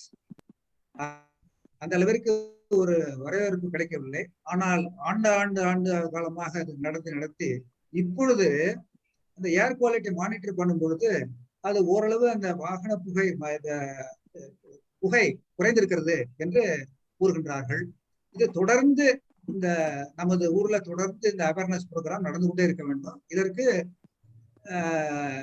நாம செய்ய வேண்டியது ஒரு அவேர்னஸ் கிரியேஷன். அந்த அவேர்னஸ் இல்லைன்னா என்னதான் நான் சட்டம் போட்டாலும், அரசு என்னதான் முயற்சி பண்ணாலும் அந்த பழைய நிலைமையை மாற்ற முடியாது. இப்போ நேற்று செய்தித்தாள்ல ஒரு செய்தி படித்தேன் நான், அதையும் உங்களிடம் நான் பகிர்ந்து கொள்ளலாம் என்று நினைக்கின்றேன். ஐக்கிய நாடுகளின் பருவநிலை மாற்றத்திற்கான அறிவியல் ஆலோசனை குழு அறிக்கை ஒரு 4000 பக்கத்துல டிராஃப்ட் ரிப்போர்ட் தான், இன்னும் வெளியிடல, டிராஃப்ட் ரிப்போர்ட். அந்த ரிப்போர்ட்ல உலக வெப்பமயமாதலுக்கான காரணமான மீத்தேன், கரியமல வாயு வெளியேற்றத்தை கட்டுப்படுத்தினாலும் வரும் ஆண்டுகளில் உயிரினங்களின் வாழ்க்கையின் அடிப்படையில் மாற்றக்கூடிய நிகழ்வுகள் நடக்கும் என்று கூறப்பட்டுள்ளது. ஏன்னா அந்த அளவிற்கு மோசமா போச்சு. அதனால உயிரினங்கள் அழிகிறது, அதிக அளவுல வெப்பம் ஏற்படுறது, இப்போ நோய்கள் ஏற்படுறது. எனவே இப்போ நாம் ஆரம்பித்தால் கூட இந்த நோய்களின் தாக்கம், வெப்பமயமாக்கல் போன்ற ஒரு அட்வர்ஸ் எஃபெக்ட்ஸ், மோசமான பக்க விளைவுகளை இன்றைக்கு பிறக்கும் குழந்தை தனது 30வது வயது ஆகும் பொழுதே சந்திக்க வேண்டிய ஒரு சூழ்நிலை ஏற்படும் சொல்லியிருக்காங்க. மிக மிக ஒரு மோசமான நிலை. இதுல வந்து என்னன்னா, இன்னொரு இதை விட முக்கியமானதுன்னா, உலக வெப்பமயமாதல் காரணமாக கடல் அளவு அதிகமாகி கடற்கரை ஓரத்தில் உள்ள நகரங்கள் எல்லாம் இதனால் பாதிக்கப்படும் என்ற ஒரு செய்தியும் சொல்லப்பட்டிருக்கிறது. இந்த அறிக்கை வெளியில வந்து இது விவாதித்து இதன் நடவடிக்கை எடுப்பது என்பது இன்னும் சில காலம் ஆகும். எனவே உடனடியாக இதுல நாம வந்து மிக மிக மிக கவனத்துடன் செயல்பட வேண்டும் என்று நான் என்னுடைய கருத்தை தெரிவித்துக் கொள்கிறேன். இன்னொரு என்னன்னா, நம்ம இந்தியாவில வந்து எந்த திட்டம் எடுக்கிறதுனாலும் அதற்கு வந்து குறை சொல்வதற்கென்றே ஒரு குரூப் இருக்கும். இன்னொரு அனுபவத்தையும் நான் உங்களோட நான் பகிர்ந்து கொள்ள விரும்புகிறேன்.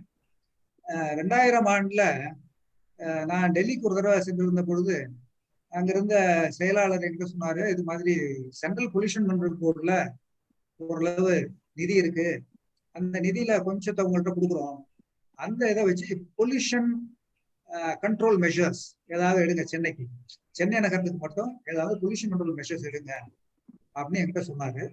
நான் உடனடியாக நமது அலுவலகம் கலந்து ஆலோசித்து உடனடியாக எடுக்கக்கூடியது, குறைவான தொகையில் எடுக்கக்கூடியது மரம் நடுறது தான். மரம் நடுவது வந்து ஒரு மிகப்பெரிய நல்ல காரியம் என்ற அடிப்படையில பொல்யூஷன் குறைப்பதற்கு, மாசை குறைப்பதற்கு, காற்றுல மாசை குறைப்பதற்கு, சென்னையில குறைப்பதற்கு ஒரு மரம் நடலாம் அப்படின்னு ஒரு திட்டம் ஒன்று தயாரித்தோம். முதல்ல அவர்கள் வந்து 1 கோடி தரேன்னாங்க. அப்புறம் எங்க திட்டத்தை பார்த்துட்டு 3 கோடி கொடுத்தாங்க. அப்போ 2000 ஒரு 21 ஆண்டுகளுக்கு முன்னாடி நான் சொல்லுது, 2 கோடி கொடுத்தாங்க, 3 கோடி கொடுத்தாங்க. அந்த 3 கோடிக்கு நம்ம சென்னையை மட்டும் சேர்க்காம திருச்சி, கோயம்புத்தூர், மதுரை இந்த மாநகரத்தையும் சேர்த்தோம். அப்புறம் இங்கு வந்த பிறகு சில கோரிக்கைகள் சேலம், திருநெல்வேலி ஆக இந்த மாநகரங்களில் இந்த மரம் வளர்க்கும் திட்டத்தை தொடங்கினோம். 3 கோடி வந்ததுனால நம்ம உடனடியா யாருக்கும் தனியாருக்கு யாருக்கும் கொடுக்கல. இந்த திட்டத்தை ஃபாரஸ்ட் டிபார்ட்மெண்ட் மூலம், வனத்துறையின் மூலம் செயல்படுத்தலாம்னு பொல்யூஷன் கண்ட்ரோலுக்கு பணம் வரும். பணத்தை வந்து அரசாங்கத்துல செலுத்தி அரசாங்கம் வந்து பணத்தை ஃபாரஸ்ட் டிபார்ட்மெண்ட்டுக்கு கொடுக்கணும். ஒரு செடி எவ்வளவு உயரம் இருக்கணும், எவ்வளவு தூரம் நடணும், எத்தனை செடி நடணும், எங்க நடணும் என்பதெல்லாம் ஒரு கமிட்டி போட்டு முடிவு பண்ணி இந்த திட்டம் நடந்துகிட்டு இருந்தது. 6 அடி உயரம் வளர்ந்த செடி சென்னையில பல இடங்கள்ல, குறிப்பாக நார்த் மெட்ராஸ், வட சென்னையில இந்த திட்டத்தை ஆரம்பிச்சோம் முதல்ல. ஏன்னா வட சென்னையில தான் அதிகம் மோசமா இருக்குன்னு சொல்லி அங்க ஆரம்பிச்சோம். திட்டம் நடந்துட்டு இருக்கும்போது நான் எதுக்கு சொல்றேன்னா, நன்றாக நடந்து கொண்டிருந்த திட்டம் திடீர்னு ஒருத்தர் சொன்னாரு, இந்த பணத்தை எடுத்து இவங்க எல்லாம் மிஸ்யூஸ் பண்ணிட்டாங்க, இந்த பணம் ஒழுங்காக இது சென்ட்ரல் பொல்யூஷன் கண்ட்ரோல் போர்டு பணம் வந்து சென்னைக்கு போய் சென்னையில கார்பரேஷன் எலெக்ஷன் நடத்துறதுக்கு யூஸ் பண்ணிட்டாங்க அப்படின்னு ஒருத்தர் கேஸ் போட்டாரு. இதுக்கு சிபிஐ என்கொயரி வேணும் அப்படின்னு டெல்லியில யாரோ ஒருத்தர் கேஸ் போட்டாரு. நம்ம சென்னையில யாரும் போடல, யாரோ ஒரு ஆளு டெல்லியில போட்டாரு. உடனே என்ன பண்ணா சிபிஐ என்கொயரி ஆர்டர் பண்ணிட்டாங்க. 3 கோடிக்கு அரசாங்கத்துல செலவழிக்கிறதுக்கு சிபிஐ என்கொயரி. இந்த சிபிஐ என்கொயரி பார்த்த உடனே நம்ம ஆட்களுக்கு எல்லாம் பயம் வந்துச்சு. யாரு சார் அவங்களுக்கு போய் பதில் சொல்லிட்டு ஒன்னு கூப்பிட்டு கேட்டு இருப்பாங்க. நாங்க திட்டமே வேணாம் சார், நாங்க நிறுத்திடுறோம் சார். திட்டம் அழகா போயிட்டு இருக்கு.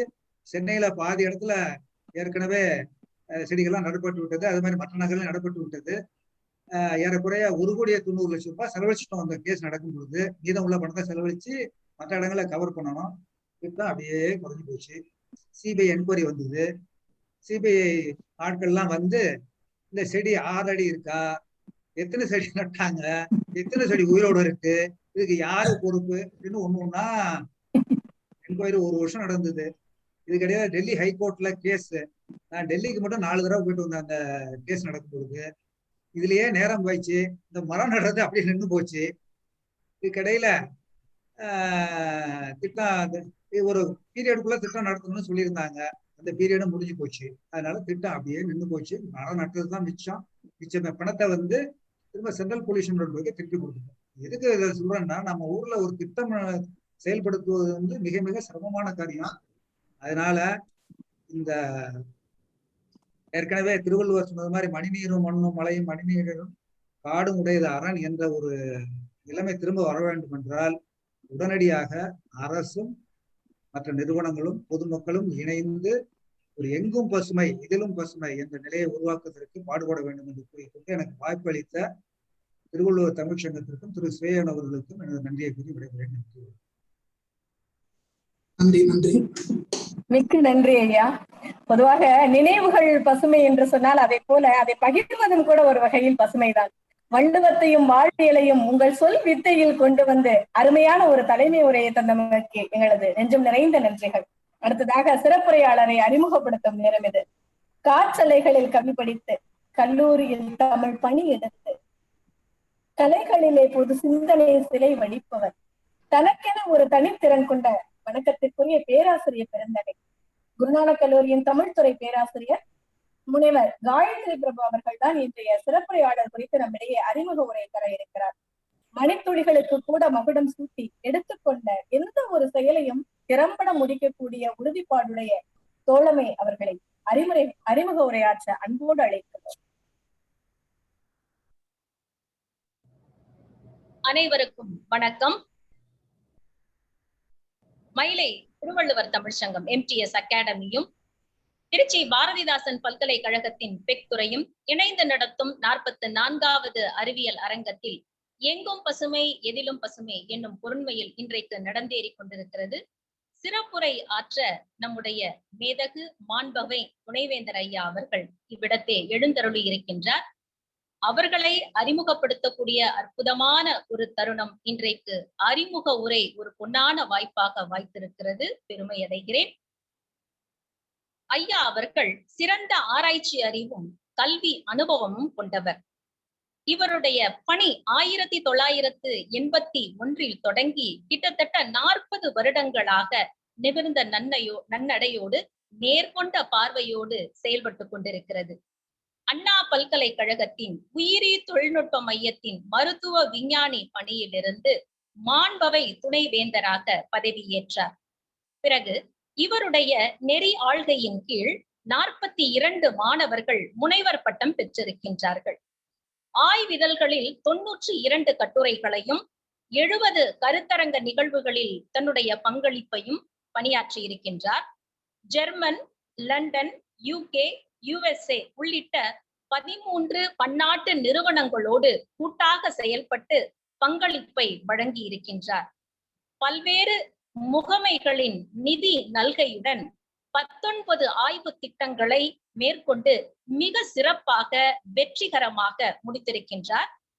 வெளிநாடு சென்று உயர்கல்வி பயிலும் வாய்ப்புகள் வந்த போதிலும் அவற்றையெல்லாம் நிராகரித்துவிட்டு பொருளாதார ரீதியாகவும் சமூகத்தில் மிகவும் பின்தங்கிய மக்களுக்காகவும் தன்னை அர்ப்பணித்த தாய் திருநாட்டின் தலைமகன் என்றுதான் சொல்ல வேண்டும். இவருடைய ஆராய்ச்சிகள் பெரும்பாலும் மக்களை எளிதில் தாக்கக்கூடிய யானைக்கால் நோய்க்கு மருந்து கண்டுபிடிக்கும் முயற்சிகளை முன்னிறுத்தியே அமைந்துள்ளன.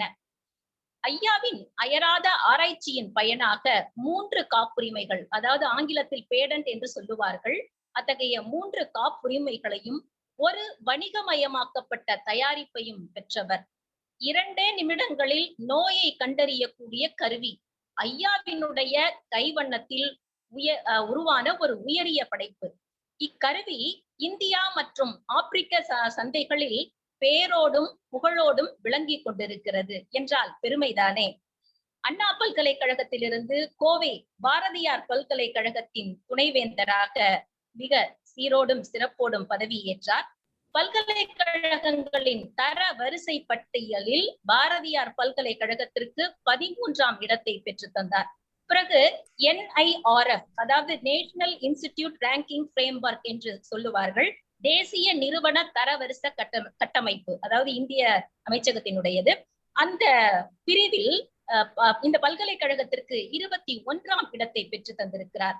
தற்போது உலக தல வரிசையிலும் காலடி எடுத்து வைத்திருக்கிறது கோயம்புத்தூர் அதாவது பாரதியார் பல்கலைக்கழகம் என்றால் அன்னாருடைய அயராத உழைப்பே பின்புலமாக இருந்திருக்கிறது என்றுதான் சொல்ல வேண்டும். இப்படிப்பட்ட மேதகு மாண்பவை நம்முடைய துணைவேந்தர் அவர்களுக்கு அண்மையில் JC போஸ் வாழ்நாள் சாதனையாளர் விருதை வழங்கி இந்திய அறிவியல் கண்காணிப்பு கழகம் கௌரவித்திருக்கிறது என்கின்ற செய்தியையும் கூறி அன்னாரை தலை வணங்குகிறேன். சிறப்புரை வழங்க வரவேற்கின்றேன். நன்றி, வணக்கம். அற்புதமான இந்த அறிமுக உரைக்கு உடம்பு கணிந்த நன்றிகளோடு ஆர்வலர்களே, இப்போது நாம் அனைவரும் ஆர்வமாக எதிர்நோக்கி கொண்டிருக்கும் சிறப்புரைக்கான நேரம் இது. இயற்கைதான் மிகச்சிறந்த ஆசிரியர் என்று சொல்லுவார் கார்லைல். கல்விக்கூடம் என்பது ஒரு அழகிய நகரம். மாணவர்கள் அங்கு பலர், அதாவது கலைகள் எதுவும் மட்டாமல் சீர்படுத்தி அதை கலையோடு வளர்ப்பவர்கள் தானே ஆசிரியர். அப்படிப்பட்ட ஆசிரியர்களை எல்லாம் சிறப்புற வழிநடத்தி வரும் பாரதியார் பல்கலைக்கழக துணைவேந்தர் முனைவர் காளிராஜாரி அவர்கள் தான் இன்றைய நமது சிறப்புரையாளர். என்ன பசுமையானால் வண்ணம் நிரப்பலாம். மழைக்கால பசுமையாக நம்மோடு படித்திட வந்திருக்கும் துணைவேந்தர் ஐயா அவர்களின் சிறப்புரையை நாம் நிறைந்திடும் நேரத்தில் பாரதியார் ஐயா. அனைவருக்கும் வணக்கம். பெருமதிப்பிற்குரிய தலைமை உரையாற்றிய எஸ் ராஜரத்னம் ஐயா அவர்களே, சேவா ரத்னா முனைவர் செய்யோன் அவர்களே மற்றும் இங்கு பங்கு பெற்றுள்ள தமிழ் அறிஞர்களே, உங்கள் அனைவருக்கும் என் அன்பு கலந்த வணக்கத்தை தெரிவித்துக் கொள்கின்றேன். திரு ராஜரத்னம் அவர்கள் மிக சிறப்பாக எல்லா துறைகளிலும் பணியாற்றினார். அவர் எந்த துறைக்கு போனாலும் அதுல பசுமை நிறைந்திருக்கும். ஃபாரஸ்ட் டிபார்ட்மெண்ட்ல மிக அற்புதமாக பணியாற்றினார். Pollution control board, sugar board, இந்த மாதிரி மணி. அதோட முக்கியமானது, உங்களை எத்தனை பேருக்கு தெரியும்னு தெரியாது, அவருக்கு தமிழ் மீது மிகுந்த உடன்பாடு. ஏனென்றால் அவர் கலைஞர் கருணானந்தம் அவர்களது குடும்பத்தை சேர்ந்தவர். முதல்ல எல்லாம் நாங்க கலைஞர் கருணானந்தத்தை அடிக்கடி போய் பார்ப்போம். இப்போ அப்பெல்லாம் அவர் ரொம்ப வெரி பிஸி ஐஏஎஸ் ஆஃபீஸர். அதுக்கப்புறம் எனக்கு நிறைய சந்தர்ப்பம் கிடைச்சது அவரோட இது பண்றது, எஸ்பெஷலி சீஃப் மினிஸ்டருடைய செக்ரட்டரியா இருக்கும்போது. எம்டிஎஸ் அகாடமி சென்னை மற்றும் பாரதிதாசன் பல்கலைக்கழகம் இணைந்து நடத்தும் பல்வேறு அறிவியல் அரங்கம் மக்கள் மனதை கவர்ந்திருக்கிறது. இதில் எனக்கு வாய்ப்பு கொடுத்ததற்கு செய்யோன் ஐயா அவர்களுக்கு என்னுடைய நன்றியை தெரிவித்துக் கொள்கின்றேன். இப்பொழுது உரையாற்றுவதற்கு முன்பு எங்கள் பல்கலைக்கழகத்தை பற்றி நிறைய அறிமுகப்படுத்தினவங்க சொன்னாங்க. நானும் கொஞ்சம் பிரீஃபா சொல்லிக்கிறேன்.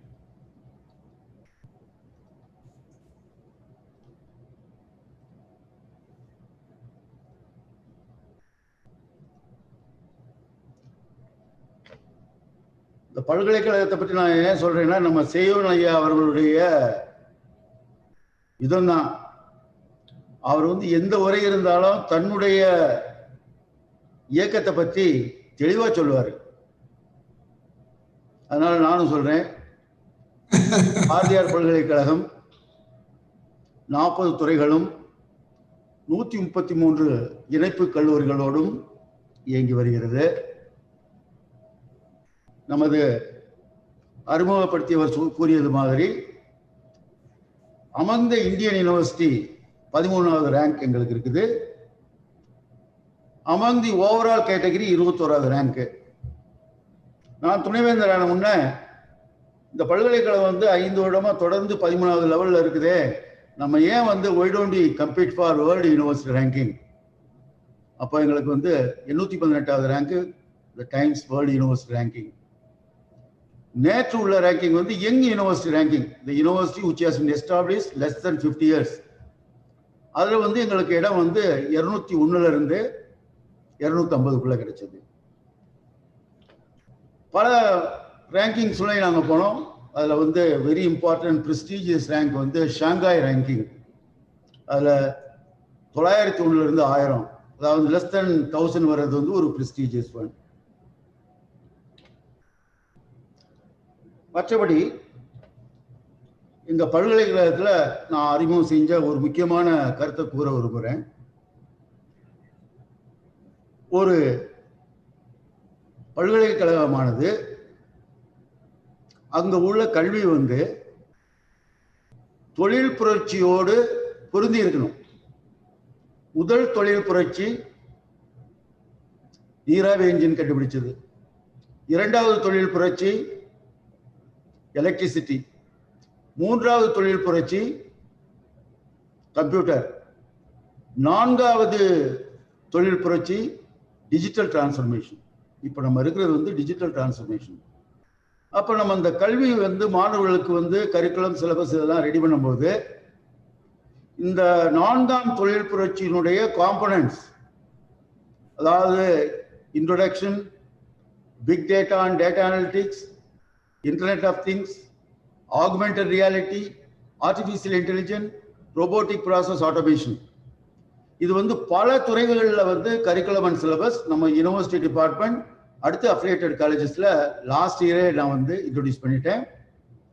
இப்பொழுது the real OBC system with the 50% internal assessment and 50% external with the continuous evaluation.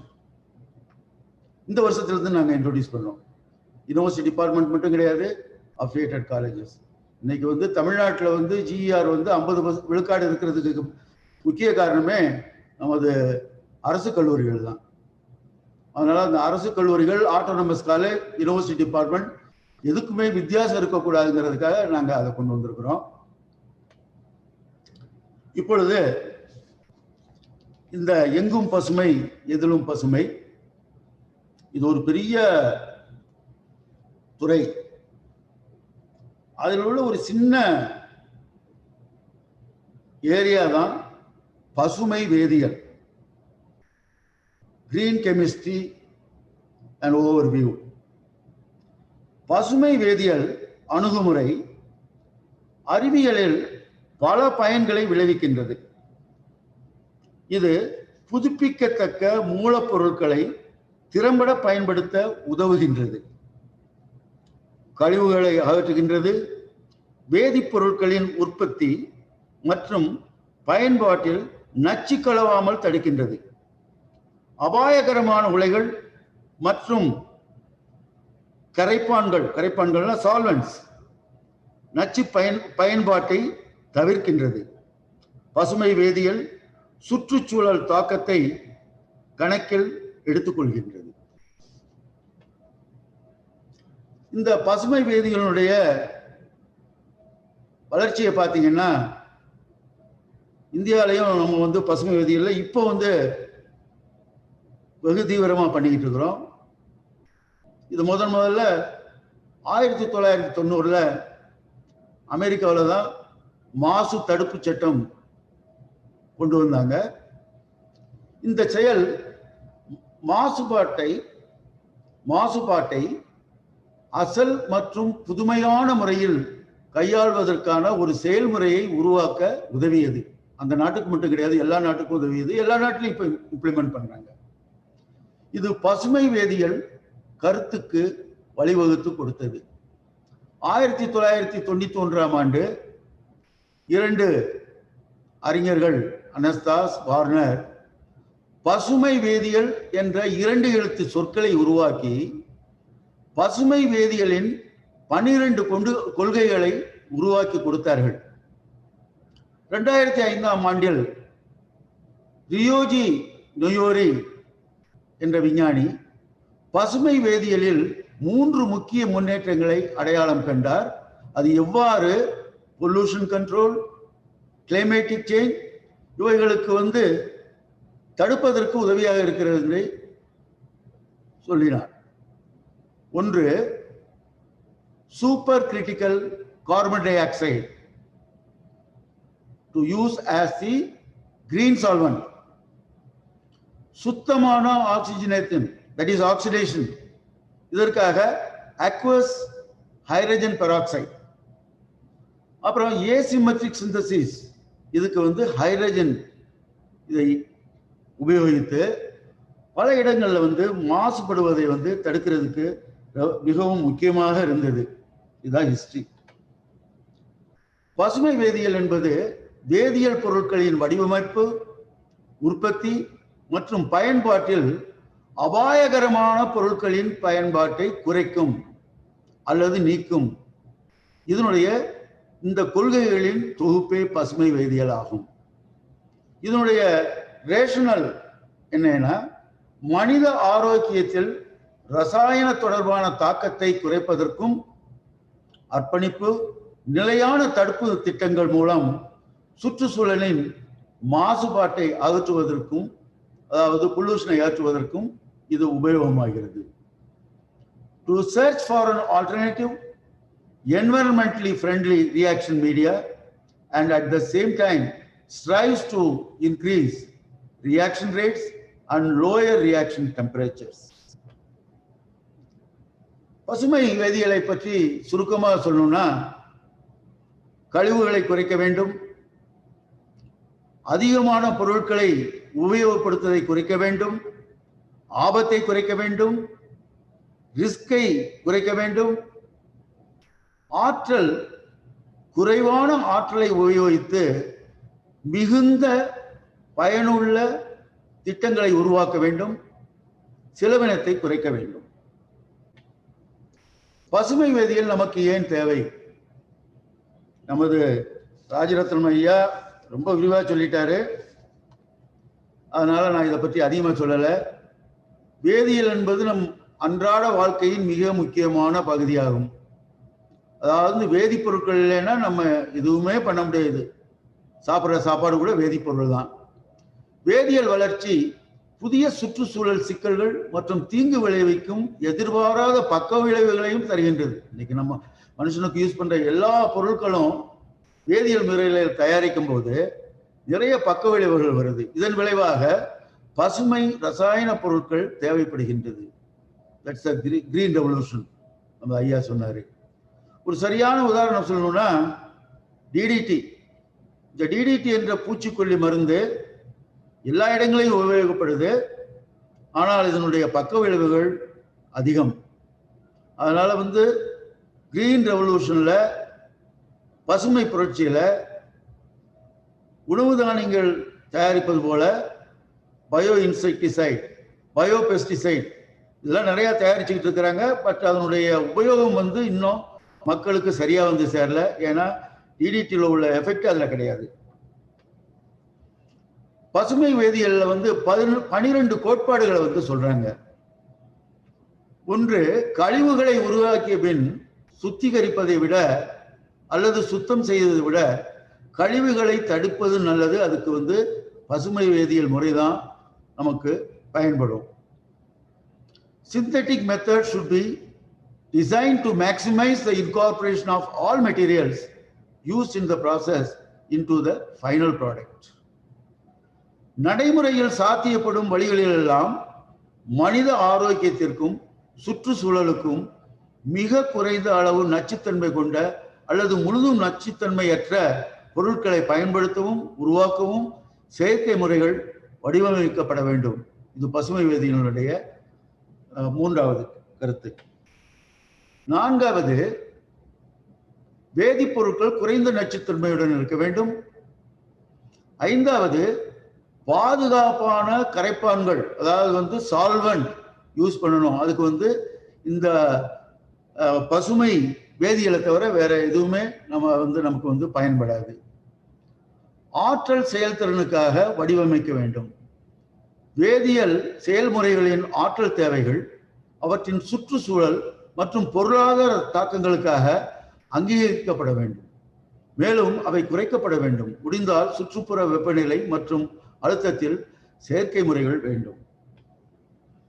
ஏழாவதாக, புதுப்பிக்கத்தக்க மூலப்பொருட்களின் பயன்பாடு, அதாவது use of renewable feedstocks, which is very very important. இன்றைக்கு எல்லா அரசாங்கங்களும் இதை முறையாக செயல்படுத்துறதுக்காக பல திட்டங்களை வகுத்திருக்கிறாங்க. அடுத்து, unnecessary derivation. இதெல்லாம் ஒரு பொருள் ஒரு கெமிஸ்ட்ரி லேப்ல பண்ணும்போதோ அல்லது ஒரு கெமிக்கல்ஸ் ஒரு இண்டஸ்ட்ரியில பண்ணும்போதோ நிறைய தேவையில்லாத டெரிவேட்டிவ்ஸ் வரும். அதுக்கு பேர் பை ப்ராடக்ட்ஸ். அதனால பல நச்சுத்தன்மைகள் வரும். அது அந்த it will generate lot of waste. அதெல்லாம் நம்ம பாதுகாக்கக்கூடிய அளவுக்கு நம்ம பசுமை வேதியியலை கொண்டு வரணும். அடுத்து, வினையூக்க உதிரிப்பாகங்கள் முடிந்தவரை தேர்ந்தெடுக்கப்பட்டவைகளை ஸ்டோக்கியோமெட்ரிக் ரியேஜென்ட்ஸை விட இந்த catalytic reagents are superior to stoichiometric reagents. அடுத்து, சீரழிவுக்கான வடிவமைப்பு முறையாக இருக்க வேண்டும். அது சுற்றுச்சூழலுக்கு தீங்கு தராது இருக்க வேண்டும். மாசு தடுப்புக்கான நிகழ்நேர பகுப்பாய்வு மிகவும் அவசியம். விபத்து தடுப்புக்கு இயல்பாகவே பாதுகாப்பான வேதியியல், கழிவு வெளியேற்றம், வெடிப்புகள் மற்றும் தீ உள்ளிட்ட ரசாயன விபத்துக்களுக்கான சாத்தியங்களை குறைக்க ஒரு வேதியியல் செயல்பாட்டில் பயன்படுத்தப்படும் பொருட்களின் வடிவம் தேர்ந்தெடுக்கப்பட வேண்டும். இந்த 12 கருத்துக்களும் முக்கியமானதாகும் வேதியியல், பசுமை வேதியியலுக்கு.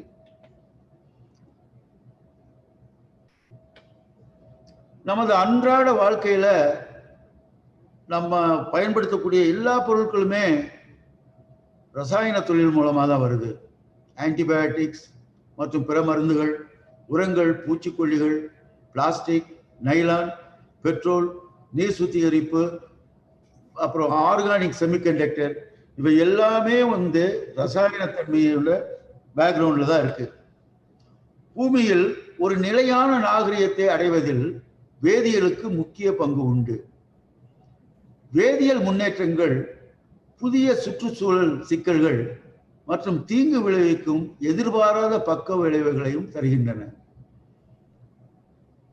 2050ஆம் ஆண்டு வாக்கில் உலக மக்கள் தொகை 10 பில்லியனாக இருக்கும். மாற்ற முடியாத இயற்கை வளத்தின் குறைந்து வரும் நீரோட்டத்தில் தற்போதைய உலக பொருளாதாரத்தின் சார்பு மிகவும் முக்கியமாக கருத வேண்டியது இந்த பசுமை வேதியியல் தான். தொடர்ந்து உயிர் திரட்டும் மாசுபடுத்திகள், அதாவது பெர்சிஸ்டன்ட் பயோ அக்குமுலேட்டிவ் பொல்யூட்டன்ஸ், இதையெல்லாம் சரி செய்யணும்னா நமக்கு பசுமை வேதியியல் தான் நமக்கு வேண்டும். அடுத்து வேதியியலாளர்கள் மற்றும் பொதுமக்களின் ஆரோக்கியம் மற்றும் பாதுகாப்பு மிகவும் முக்கியம்.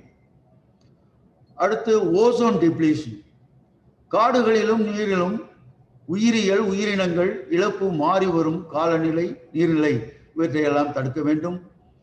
சுழற்சியில், அதாவது changing climate responsible for the as yet unpredictable changes in the hydrologic cycle. பசுமை வேதியியல் மற்றும் உயிரி தொழில்நுட்பவியல் இதற்கு மிகவும் உதவுகிறது. பயோடெக்னாலஜி, உயிரி தொழில்நுட்பவியல் அறிவு, பொருட்கள் மற்றும் சேவைகளின் உற்பத்திக்கான உயிருள்ள அல்லது உயிரற்ற பொருட்களை மாற்றுவதற்காக உயிரினங்களுக்கும் அதன் பாகங்கள், தயாரிப்புகள் மற்றும் மாதிரிகளுக்கும் அறிவியல் மற்றும் தொழில்நுட்பத்தை பயன்படுத்துவதற்காக பயோடெக்னாலஜி மிகவும் பயன்படுகிறது. பொருளாதார மேம்பாடு மற்றும் ஒத்துழைப்பிற்கான அமைப்பு பயன்படுத்தும் வரையறை இதற்கு வெகுவாக பயன்படுத்துகின்றது. பொதுவாக இதன் விளைவுகள் குறைந்த உற்பத்தி செலவுகள், அதிக லாபம், குறைந்த மாசுபாடு, வளங்கள் பாதுகாப்பு, இயற்கையில் உள்ள மைக்ரோ ஆர்கானிசம் மற்றும் இயற்கை பொருள்கள், இவற்றை கொண்டு உயிர் தொழில்நுட்பவியல் வெகுவாக முன்னேறி வருகிறது. பெட்ரோலிய அடிப்படையிலான தொழிலும் உயிரின தொகுதி அடிப்படையிலான தொழிலும் ஒரு சின்ன உதாரணம் காட்ட விரும்புகின்றேன். பெட்ரோலிய அடிப்படையிலான தொழில், ரெகுலர் கெமிஸ்ட்ரி, அதில் ஏற்படும் கார்பன் டை ஆக்சைடு வளிமண்டலத்திற்கு வந்து அதிகமாக பொல்யூஷன் வருகின்றது. அதே நேரத்தில் உயிரின தொகுதி அடிப்படையிலான தொழில் கார்பன் டை ஆக்சைடு மறுசுழற்சிக்கு செல்கின்றது, C0 இண்டஸ்ட்ரி. ஆகவே இவையெல்லாம் வெகு முக்கியமாக நாம் கவனம் செலுத்த வேண்டும். புதுப்பிக்கத்தக்க ரினியூவபிள் மூலப்பொருளிலிருந்து தயாரிக்கக்கூடிய பல தயாரிப்புகள் இப்பொழுது வந்துவிட்டது. பயோமாஸிலிருந்து sugars, fatty acid, primary intermediates, secondary intermediates and various uses. இதே மாதிரி feedstock processor companies, technology development companies, integrated biochemical companies, chemical companies and end user company, இவைகள் அனைவரும் பயோடெக்னாலஜியில் இருந்து வரக்கூடிய பொருட்களைத்தான் இப்பொழுது மக்களுக்காக கொடுப்பதற்கு மிகவும் ஆர்வம் காட்டி வருகிறார்கள். அது பசுமை வேதியியலுக்கு மிகவும் முக்கியமான கருத்தாக இருக்கிறது. புதுப்பிக்கத்தக்க மூலப்பொருட்களிலிருந்து பல பொருட்கள் இன்று தயாரிக்கப்படுகின்றது. எத்தனால், போக்குவரத்திற்கு, பாலிமர்கள் மற்றும் மோனோமர்கள், சிறந்த வேதிப்பொருட்கள், மொத்த வேதிப்பொருட்கள், பண்டங்கள் வேதிப்பொருட்கள் என்று இன்று மக்களுக்கு தேவையான அனைத்தும் பயோடெக்னாலஜி உயிர் வேதியியல் துறை மூலமாக இன்று தயாரிக்க முடிகிறது. இந்த பசுமை வேதியியலில் என்சைம்களுடைய பங்கு மிகவும் முக்கியமானது. செயலாக்க காரணியாக என்சைம்கள் இருக்கின்றன. என்சைம்க்கு நொதிகள் என்று சொல்லப்படும். இது ஜவுளி தொழில், தோல் தொழில், காகிதம் மற்றும் கூழ் தொழில், சர்க்கரை தொழில், காஃபி தொழில், இது எல்லாத்துலேயுமே வந்து பழமையான கெமிக்கல் மெத்தட்ஸ் இருந்தால் நிறைய பொல்யூட்டன்ஸ் வரும். இப்போ என்சைம்ஸ் மூலமாக பண்ணுறதுனால அந்த பொல்யூஷன்ஸ்லாம் இல்லாமல் இருக்குது. தொழில்துறை விநியோகிகளாக என்சைம்கள், ஸ்டார்ச் உற்பத்தி தொழில், நோய் எதிர்ப்பு சக்தி தொழில், சிறந்த வேதிப்பொருள் தொழில், கடைநிலை தயாரிப்புகளான சவர்க்கார தொழில், சுத்திகரிப்பு முகவர் தொழில், மருத்துவத்தில் மற்றவற்றெல்லாம் உபயோகப்படுகிறது. உணவு மற்றும் பான உற்பத்தியில் இந்த என்சைம்கள் லைக் பால் தொழில் மற்றும் மதுபான தொழில், ஆல்கஹால் தொழில், புரத தொழில், இறைச்சி தொழில், பேக்கிங் தொழில், இன்று மனிதனுக்கு தேவையான அத்தனை பொருள்களும் என்சைமேட்டிக் ரியாக்ஷன் மூலமாக பயன்படுத்தலாம். இந்த எல்லா என்சைம்களுமே பயோடெக்னாலஜி பேஸில் தான் இப்போ நம்ம தயாரிக்கிறோம். இதனால வந்து மாசு வந்து ரொம்ப கம்மியாகுது. இன்னைக்கு இந்த என்சைம் டெக்னாலஜிலையும் வரலைன்னா இந்த மாசுவை கட்டுப்படுத்துறதுக்கு ரொம்ப சிரமமா இருக்கும். அடுத்து வந்து என்சைமேட்டிக் ப்ளீச்சிங், இது வந்து ரொம்ப ரொம்ப முக்கியமானது.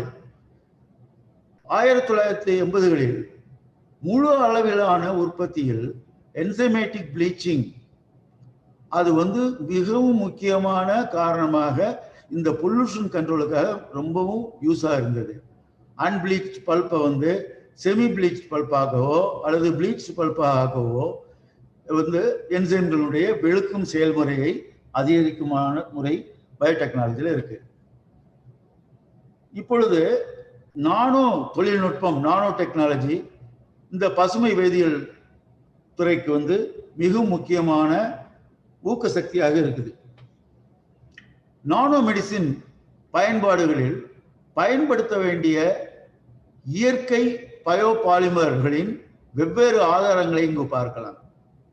இன்று நானோ டெக்னாலஜிக்கு யூஸ் பண்றதுக்கு ஸ்டார்ச் யூஸ் பண்ணலாம், செல்லுலோஸ், தென் கௌர்கம், கம் அரபிக், இதே மாதிரி நிறைய நேச்சுரல் பயோபாலிமர்ஸ் இருக்குது. கைட்டின் இருக்குது, கைட்டினோசான் இருக்குது, அடுத்து வந்து அல்ஜினேட் இருக்குது, கெலக்ட்ரான்ஸ் இருக்குது, அடுத்து microorganism based dextran, then gellan gum and xanthan gum. இந்த மாதிரி இந்த நேச்சுரல் பயோபாலிமர்ஸ் நம்ம வந்து algae, higher plants, animals, microorganism இவையெல்லாம் வந்து தயாரிக்கிறதுக்கு இன்று நல்ல முறைகள் இருக்குது. அதனால வந்து நம்மளுடைய பொல்யூஷன் வந்து அதிகமாக நமக்கு தெரிந்தால் கூட இவையெல்லாம் இல்லைன்னா வந்து மிக அதிகமாக இருந்திருக்கும். தென் நானோ பொருட்களின் பசுமை தொகுப்பு, இதுல வந்து there are some problems. Green synthesis of nanoparticles using biorenewable sources. அடுத்து அதனுடைய தீர்வு விவசாய கழிவுகளிலிருந்து பாலிஃபினால்களின் மூலத்தை பயன்படுத்தலாம். தற்போது நிலை the current status is rags to riches story of nanoparticle generation using red wine and red grape ferments. நானோ மருத்துவத்தில் பயன்படுத்தப்படும் நிறைய இயற்கை பொருட்கள் இருக்குது. அது வந்து ஆன்டி இன்ஃப்ளமேட்டரியா யூஸ் பண்ணலாம், ஆன்டி மைக்ரோபியலா யூஸ் பண்ணலாம், neuro protective, anti accident, anti cancer, cardiovascular protection. இன்னைக்கு வந்து இந்த பசுமை வேதியியல்ல பயோடெக்னாலஜி மிகவும் முக்கியமான பங்கு வகிக்குது. நிறைய விஞ்ஞானிகள் இதுல வந்து ஆராய்ச்சி செஞ்சுக்கிட்டு இருக்கிறாங்க. அடுத்து பசுமை வேதியியல் மற்றும் நிலைத்தன்மை சவால்கள் கரிம தொகுப்பில் அடிப்படையான அதிவேகமான அற்புத கண்டுபிடிப்புகளுக்கு வழிவகுக்கின்றது என்பது தெளிவாக தெரிகின்றது. இது இறுதியில் மருந்து தொழிலிலும் வேதியியல் மற்றும் அதனுடன் தொடர்புடைய தொழில்களும் பொருளாதார, சுற்றுச்சூழல் மற்றும் சமூக நலன்களுக்கும் வழிவகுக்கின்றன. பசுமை வேதியியல் அனைத்து சுற்றுச்சூழல் சிக்கல்களுக்கும் ஒரே ஒரு தீர்வு அல்ல, ஆனால் மாசுபாட்டை தடுப்பதில் மிக அடிப்படையான அணுகுமுறையாக இருக்கின்றது. இதை எவ்வாறு எடுத்து செல்ல வேண்டும், விஞ்ஞானிகளுடைய பங்கு என்ன, இது வந்து நம்ம கிளைமேட் சேஞ்ச், ஓசோன் டிப்ளீஷன், அடுத்து வந்து பலவிதமான சிக்கல்களுக்கு வந்து தடுப்பதற்கு இந்த கிரீன் கெமிஸ்ட்ரி மிகவும் முக்கியமாக இருக்குது. அதனால பசுமை வேதியியல் மக்களுக்கு மிக தேவையானது ஒன்று என்று நான் கூறி என்னுடைய உரையை முடிக்கின்றேன். மிக்க நன்றி ஐயா. மாசு கட்டுப்பாடு, இயற்கை பாதுகாப்பு இவற்றுக்கு பசுமை வேதியியலின் முக்கியத்துவம் குறித்த நல்ல பல தகவல்களை சிறப்பையாக தந்தமைக்கு எங்களது நெஞ்சார்ந்த நன்றிகள் ஐயா. அடுத்து வர இருக்கும் வாழ்த்துறை மற்றும் கலந்துரையாடலை நெறிப்படுத்தி வழிநடத்தி தருமாறு கலைமாமணி சேவாரத்னா டாக்டர் சேயோன் ஐயா அவர்களை அன்போடு கேட்டுக்கொள்கிறோம். மகிழ்ச்சியமா தொடர்ந்து நல்ல இணைப்புரை வழங்கிட்டு இருக்கீங்க. அதுக்கிடையில சிறப்புரையாளர் மிக அருமையாக பேசுனீங்க ஐயா. நான் என்ன எதிர்பார்த்தனே அதை விட 10 மடங்கு 100 மடங்கு அதிகமான தகவல்களை கிள்ளி கொடுக்காமல் அள்ளி கொடுத்துருக்கீங்க. ஏன்னா நான் உங்களை பல ஆண்டுகளுக்கு முன்னால கேட்டிருக்கேன் பயோடெக்னாலஜி லெக்சரை. இந்த கிரீன் கெமிஸ்ட்ரியை பத்தி நான் பல பேர்கிட்ட கேட்டிருக்கேன். இல்ல சார் இது அப்புறம் பண்ணேன்னாங்க. இன்றைக்கு நீங்க வந்து ரொம்ப அற்புதமா வெறும் பசுமை வேதியியல்னா நல்லா இருக்காதுங்கிறதுதான் எங்கும் பசுமை எதிலும் பசுமைன்னு ஒரு இதா போட்டோம். ஏன்னா சென்ற வாரம் நம்ம என்ன பண்ணோம், ஒரு இதே மாதிரிதான் எங்கும் வெற்றி எதிலும் வெற்றின்னு ஒரு நிகழ்ச்சி நடத்துறோம் சிந்தனை அரங்கத்துல. ஆக எங்கும் வெற்றி எதிலும் வெற்றி போல எங்கும் பசுமை எதுவும் பசுமைன்னு ரொம்ப அருமையா தலைப்புக்கு ஏற்ப அருமையா தயார் பண்ணி நல்ல தகவல்களை கொடுத்துருக்கீங்க. இது அப்படியே ஒரு 100 வடிவில கொண்டு வரலாம். ஆனா நாங்க திட்டமிட்டு இருக்கோம். எங்க அறிவியல் அரங்க அனைத்தையும் அறிவியல் அரங்கத்துல சிறப்புரை நிகழ்த்தின இதுவரை 44 முடிஞ்சிருக்கு. உங்களோட இன்னும் ஒரு 8 உரைகள் இருக்கு. 52 ஒரு ஆண்டுக்கு நாங்க புரிந்துணர்வு ஒப்பந்தம் செய்யறோம். என்னுடைய அன்பு வேண்டுகோள், பாரதியார் பல்கலைக்கழகத்தோடும் புரிந்துணர்வு செய்ய நாங்க விருப்பமா இருக்கோம். அது துணைவேந்தர் அவர்கள் அதற்கு ஒப்புதல் கொடுத்தால் அதற்குரிய நிகழ்ச்சியை திட்டமிட்டு தங்களோடு தொடர்பு கொள்வோம் என்ற அன்பான வேண்டுகோளையும் தெரிவித்துக் கொள்கிறேன். அதாவது வந்து இதுல வந்து உங்க ஸ்பீடுக்கு வர முடியாது. எங்கும் வெபினார் எதிலும் வெபினார். அதுவும் நீங்க பேசுறது கருத்துக்களை அள்ளி வீசுறீங்க. நாங்களாம் உங்களை மாதிரி பேச முடியாது. ஆனால் நீங்க இருக்கிறதுனால நாங்க சம்மதிக்கிறோம். பாரதிதாசன் பல்கலைக்கழகம் எல்லா பொறுப்புகளையும் உங்ககிட்ட ஒப்படைச்சிருச்சோ நாங்க அதை பாதி எடுத்துக்கிடுவோம். நல்ல பண்ணுவோம். காளிராஜ் ஐயா உங்களால் செய்ய முடியும். கண்டிப்பா பண்ணுவோம் சார். பாரதிதாசன் பல்கலைக்கழகத்துல நீங்க வந்து அதை எந்த அளவுக்கு உயர்க்க கொண்டு போனீங்க. வந்த உடனே அங்க உள்ள டீச்சர்ஸ் எல்லாம் உங்களுக்கு வந்து நன்றி தெரிவிச்சுக்கிட்டே இருந்தாங்க. உங்களுக்கு ரொம்ப சிறப்பா இருக்கிறது. அடுத்து வந்து நம்ம தமிழ் வளர்ச்சி கழகத்துல 2 மீட்டிங் வரலைன்னா 3வது டிஸ்மிஸ் பண்ணிடுவீங்க. இந்நேரம் 2 மீட்டிங். அதனால நீங்க வந்து மன்னிப்பு வழங்க வேண்டும். அடுத்த மீட்டிங் வந்துடுறேன். சார் இன்னொன்னு சார், நம்ம பாரதிதாசன் பல்கலைக்கழகம் தான் இந்த அழைப்பெல்லாம் தயார் பண்றது பாரதிதாசன் பல்கலைக்கழகம் தான். நாங்க we will collect the information and give it to the university. They are preparing the invitation and really அது மாதிரி நான் ஏன்னா பாரதிதாசன் இரு கண்கள் போன்றவர்கள் தமிழுக்கு. நானெல்லாம் எந்த பேச்சிலையும் எப்படி திருக்குறள் அதிகமா கோட் பண்றோம் பாரதிதாசனை கோட் பண்ணாம இருக்க மாட்டோம். அதனால எனக்கு என்னடா பாரதிதாசன் வந்தாச்சு பாரதியார நினைக்கிறேன்னு நான் நினைச்சேன். அதனால உங்க அன்பு வேண்டுகோளாக உங்கள்கிட்ட கேட்டேன். நீங்கள் ஒத்துக்கொண்டால் நிச்சயமாக ஒரு ப்ரொபோசல் உங்கள்கிட்ட உடனே கொடுத்துருவேன். நன்றி. அடுத்து வாங்க நம்ம ஐயா பொன்னமைக்கு ஐயா அவர்கள் உங்களுடைய கருத்தை பதிவிடுங்க. ஒரு அருமையான நிகழ்ச்சி. இந்த நிகழ்ச்சி ராஜரத்னம் IAS அவர்களுடைய தலைமை உரையோடு மிக சிறப்பாக தொடங்கியது. அவர்கள் மிக அருமையான ஒரு தலைமை உரையை வழங்கி தொடங்கி வைத்தார்கள். அதனைத் தொடர்ந்து காளிராஜ் ஐயா அவர்கள் பசுமை புரட்சி, பசுமை கெமிஸ்ட்ரி, கிரீன் கெமிஸ்ட்ரி, பயோடெக்னாலஜி இவை பற்றியெல்லாம் சிறந்ததொரு விளக்கமான உரையை அளித்து நம்மையெல்லாம் மகிழ்வித்திருக்கின்றார்கள்.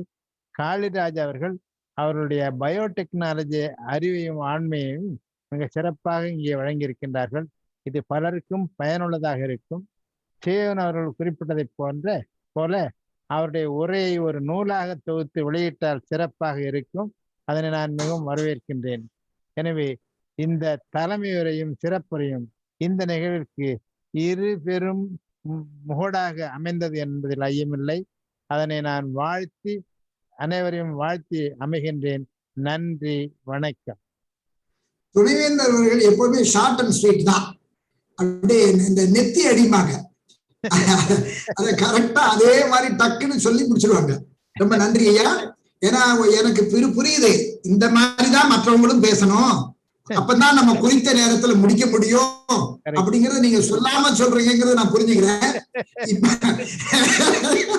இப்ப முன்னை துணைவேந்தர் பேராசிரியர் டாக்டர் முருகேசன் அவர்களை, அவர் அண்ணா தொழில்நுட்ப பல்கலைக்கழகத்தின் முன்னை துணைவேந்தர், அனைவரும் அறிவீர்கள். நீங்க உங்களுடைய கருத்தை சொல்லலாம் ஐயா, வாங்க. அனைவருக்கும் வணக்கம். இன்றைய அறிவியல் அரங்கு 44வது அமர்வு மிக அருமையாக அமைந்திருந்தது. 2 நண்பர்களும் தலைமை உரை ஆற்றிய ராஜரத்தினம் ஐயா அவர்களும் சரி, சிறப்புரை ஆற்றிய இனிய நண்பர் காளிராஜ் அவர்களும் சரி, மிக அழகாக கருத்துக்களை இந்த அரங்கிற்கு சமர்ப்பித்தார்கள். ராஜரத்தினம் ஐயா சொன்னாரு, பசுமை நாயகன் எங்க மண்ணை சார்ந்தவர், இந்த கோவை மண்ணை சார்ந்த CS அவர்கள் தஞ்சாவூர்ல வரும்போது இரும்பு செரித்து விட்டது, உணவு செரிக்கவில்லை என்று அவர்கள் கூறியது நெஞ்சுக்கு நிகழ்வாக இருந்தது. ஆனால் அதே CS அவர்கள் அந்த உணவையும் செரிக்க வைத்து இன்றைக்கு பசுமை புரட்சியில் வித்தகராக இருந்தார் என்பது நம்ம எல்லாம் சொல்லி தெரிஞ்சுக்க வேண்டியதில்லை. ராஜரத்னம் ஐயா அவர்கள் கடந்த காலத்தை, அதாவது இன்றைய தலைப்பு எங்கும் பசுமை எதிலும் பசுமைங்கிற மாதிரி, அதாவது பழைய நினைவுகளை இன்றைக்கு கொண்டு வந்தார். இன்றைக்கு சிறப்புரை ஆற்றிய ஐயா காளிராஜன் அவர்கள் மிக சிறப்பாக புரட்சின்னு சொல்லிட்டு பசுமை புரட்சி எல்லாத்தையும் இன்றைக்கு நம்முடைய அரங்கில் வச்சிருக்காரு. புரிந்துணர்வுங்க என்னை பொறுத்த வரைக்கும் பாரதியார் பல்கலைக்கழகம் எந்த விதத்திலும் பாரதிதாசன் பல்கலைக்கழகத்துக்கு நீங்க கம்பேர் பண்ண முடியாது. அதற்கு முன்னாடி வந்திருக்குது, பாரதியாரும் முன்னாடி வந்தவர், பாரதிதாசன் வந்தவர். நிச்சயமாக இவர்களுடைய காலத்திலே ஒரு புரிந்துணர்வு ஒப்பந்தம் சேயோன் ஐயா சொன்ன மாதிரி நிச்சயமா காளிராஜ ஐயா அதிகம் பேச மாட்டாரு, இன்னைக்கு கோடிட்டு காண்பித்திருக்கார். நீங்க முன்னாடி கூட வேற ஒரு நிகழ்ச்சியில அவர்கிட்ட இருந்து வாங்கலான்னு பாத்தீங்க வாயிலிருந்து, இன்றைக்கு நடைபெற்றிருக்கின்றது. நிச்சயமாக காளிராஜ ஐயா அவர்களுடைய காலத்திலே மயிலை திருவள்ளுவர் தமிழ்ச்சங்கத்தோடு ஒரு புரிந்துணர்வு ஒப்பந்தம் செய்து நல்ல முறையில எப்படி மற்ற நிகழ்வுகள் நடந்து கொண்டிருக்கின்றதோ அப்படி நடக்கும் என்று கூறி என் உரைதலை நிறைவு செய்கின்றேன். நன்றி, வணக்கம்.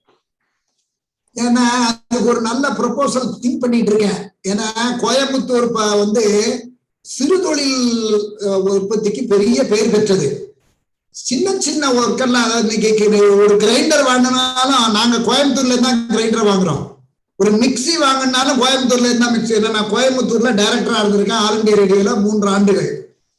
அந்த கோவைக்கு கொங்குக்கு அது ஒரு தனி சிறப்பு இருக்குது. அதனால சுயமா தொழில் புரிகிற அன்பர்களை எல்லாம் நம்ம ஹைலைட் பண்ணி, இளைஞர்களை நான் வாழ்ந்து காட்டுவோம் வாரியில பெரிய பணக்காரர்களை கூப்பிடுறேன். நேற்று ஸ்பென்சர் பிளாசாவை நிறுவன இயக்குனர் ஒருத்தர், ஒரு ஆடிட்டர், அவர் basically chartered accountant and ACS company secretary. Spencer பிளாசாவை உருவாக்கணும் நேற்று பேசினார் வாழ்வியல் அரங்கத்துல. ஆனா என்னுடைய வேண்டுதல் என்னன்னா, இளைஞர்களை நாங்க ரேடியோல நான் அதை ப்ரோக்ராம் பண்ணியிருக்கேன்.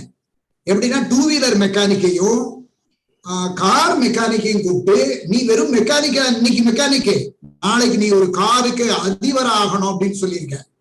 அதுக்கு பேர் நான் தொழில் முனைவோருக்குன்னு நான் ஒரு நிகழ்ச்சி நடத்தினேன். ஒரு ஆண்டு இல்ல, 15 ஆண்டுகள் தொடர்ந்து நிகழ்ச்சி நடத்திருக்கேன். அதனால வானொலியில இருந்த அந்த அனுபவம் தான் அது. கோயம்புத்தூர்ல நிறைய நல்ல ஆண்டர்பிரினர்ஸ் நிறைய இருக்காங்க. ஏன்னா அங்க சிறு தொழிலுக்கு உண்டான அந்த இதுவே ரொம்ப நல்லா நடத்துறாங்க. அதாவது டக்குன்னு பேருங்க அவர்லயே உங்களுக்கு தெரியும், அதுக்குன்னு தனியாக வளாகமே வச்சிருக்காங்க. மீடியான்னு நினைக்கிறேன்ல, அதுக்கு என்ன பேரு? கொடிசியா. கரெக்ட். ஆமா, அதனால அது ரொம்ப நல்ல இது. அதனால அதோட நம்ம உங்களுடைய ஒத்துழைப்போட அதை செய்யலாம்னு நினைக்கிறேன். இப்ப அடுத்து national institute of wind energy former director general doctor Gomathi Nayagam அவர் ஓய்வு பெற்ற பின்னும் ஓயாமல் உழைத்துக் கொண்டிருக்கிறார். பல நிறுவனங்களுக்கு அவரு இன்னைக்கு கன்சல்டன்டா போறாரு. எங்க எக்ஸ்போ 2021 அதுக்கு நாங்க 5 பேர் கொடுத்திருக்காங்க. எங்களுக்கு என்ன ஆச்சரியம்னா இன்னைக்கு 4 மணிக்கே எங்களுக்கு ஒரு அறிவிப்பு வந்துருக்கு. Sustainable development he has given the proposal. Sustainable development கோலுக்கு you can present the paper on Sunday at 4 PM எங்களுக்கு ஒரு ஷெட்யூலே அனுப்பிட்டாங்க. அந்த அதாவது இன்டர்நேஷனல் அதாவது குளோபல் NGOs எக்ஸ்போ 2021 அதற்கு வித்திட்ட டாக்டர் கோமதி நாயகம் அவர்களை வருக, உங்கள் கருத்தை பதிவிடுக. வணக்கம் சேவன் ஐயா. எனக்கு பாரதியார் யூனிவர்சிட்டிக்கு ஒரு வாய்ப்பு கிடைச்சது. கவர்னர்ஸ் நாமினியா நிறைய ஃபேக்கல்ட்டியோட ப்ரொமோஷனுக்கு போனேன் ஒரு சில வருடங்களுக்கு முன்னாடி. அப்போ vice chancellor, regular vice chancellor இல்லை, ஒரு IAS ஆஃபீஸர் மகத்ராம் சர்மான்னு ஒருத்தர் இருந்தாங்க. அவங்க இருக்கிறப்ப நான் போயிருந்தேன். அப்போதான் மணிசங்கர் அவங்கள மீட் பண்ணேன். நான் ரொம்ப ஆச்சரியப்பட்டு போனேன். ஆர்ட்ஸில், ஹியூமனிட்டிஸில் எவ்வளோ வெரைட்டி கொண்டு வர முடியும், உடற்பயிற்சிக்கெல்லாம் டிகிரி கொண்டு வர முடியும், PhD எல்லாம் பண்ண முடியும் அதில் அப்படின்னு ரொம்ப ஆச்சரியமா இருந்துச்சு.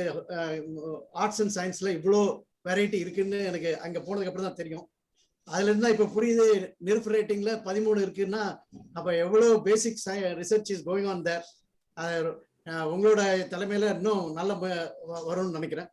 உங்க பசுமை கெமிஸ்ட்ரிங்கிறது நான் இப்ப நினைக்கிறது என்னன்னா, இது fundamental thing for circular economy.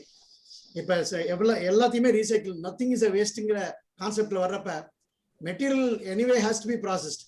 அப்ப பசுமை கெமிஸ்ட்ரியோட நாலேஜ் ரொம்ப வேண்டியிருக்கும்.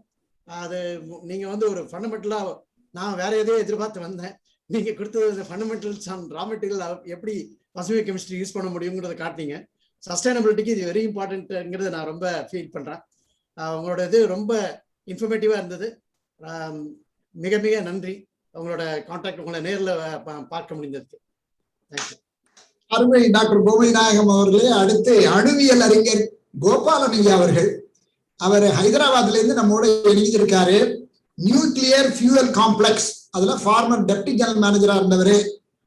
எங்க கருத்தரங்கம் சரி, சிந்தனை அரங்க எல்லா அரங்குகளையும் எவ்வளவுதான் என்னென்ன யார் சொன்னாலும் இவர் ஒரு 2 கருத்தை கொண்டு வந்து வைப்பார்.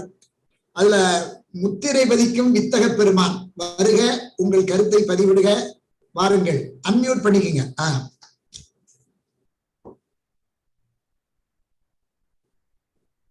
உங்க வாய்ஸ் வரல, மறுபடியும் அன்மியூட் பண்ணுங்க. நான் ஏற்கனவே உங்களுக்கு அன்மியூட் பண்ண இது கொடுத்தாச்சு சார். அன்மியூட் பண்ணுங்க கோபாலன் ஐயா. இப்ப பேச ஆரம்பிங்க. நீங்க இதுவரை பேசுனது வரல, ஏறல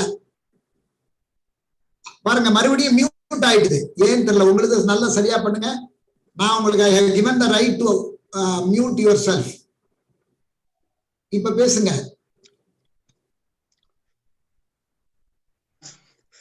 இல்ல வரல, உங்க வாய்ஸ் வரல. உங்க இது ஆட்டோமேட்டிக்கா மியூட் ஆயிடுது. நான் உங்களுக்கு அன்மியூட் பண்ண சொல்றேன். சரி, கொஞ்சம் you check your mic and then come again. இப்ப அன்மியூட் ஆயிடுச்சு, பேசுங்க. மறுபடியும் மியூட் பண்ணிட்டேன். அவருக்கு என்ன ஆகுது, அந்த திடீர்னு நானே இங்க இருந்தே பாக்குறேனே, அவர் மியூட் ஆகுது. நம்ம கொடுத்தா கூட அவரும் ஓபன் பண்றாரு. எகைன் பேசுங்க கோபாலன் ஐயா. வரல, அது மறுபடியும் மியூட் ஆயிடுச்சு பாருங்க. அவரே மியூட் பண்ணிட்டாரு. இல்ல some problem in his set நினைக்கிறேன் sir. Kindly check it. In the meantime நான் இன்னொரு அன்பரை கூப்பிட்டுருவோம். அதுக்கிடையில வாங்க சார், நீங்க ப்ளீஸ் அன்மியூட் பண்ணிட்டு வாங்க, பேசுங்க. இல்ல, அதாவது கிருங்கை சேதுபதி இருக்காங்களா? நாளைய சிறப்பு பேச்சாளர் இன்னைக்கு வந்திருக்காரு. இந்த நிகழ்ச்சி எப்படி நடக்குது அப்படின்னு பார்க்கலாம். நாளை அதாவது இயற்கை அறிந்து செயல் பாருங்க. 2 சப்ஜெக்டுக்கும் வந்தாச்சா கோபாலன்? இல்ல, என்ன கிருங்கை சேதுபதி அவர்களே, உங்களுடைய கருத்தை பதிவிடுங்கள், வாருங்கள், உங்க பேசுங்கள். சேதுபதி ஐயா இல்ல, பரவாயில்ல, கேளுங்க. நாளைய தலைப்பு என்னன்னா, இயற்கை அறிந்த வாங்க வாங்க பேசுங்க கிருங்கை சேதுபதி அவர்களே, கருத்தை சொல்லுங்க.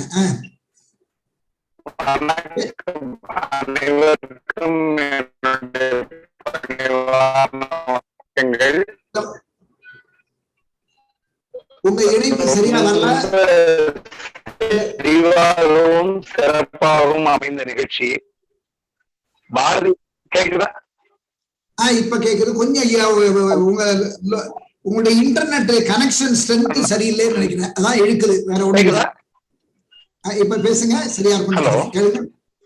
பேசுங்க, இப்ப கேக்குது. ஹலோ, பேசுங்க சார், இப்ப கேக்குது. கேக்குதா சார்? கேக்குது சார், நீங்க பேசலாம். கேக்குதா? அனைவருக்கும் என்னுடைய பணிவான வணக்கங்கள். பாரதிதாசன், பாரதியார் இருவரும் திருவள்ளுவர் சாட்சியாக இன்றைக்கு இணைந்திருப்பதும் எங்கும் பசுமை தமிழ் தமிழே பெருந்தமிழ்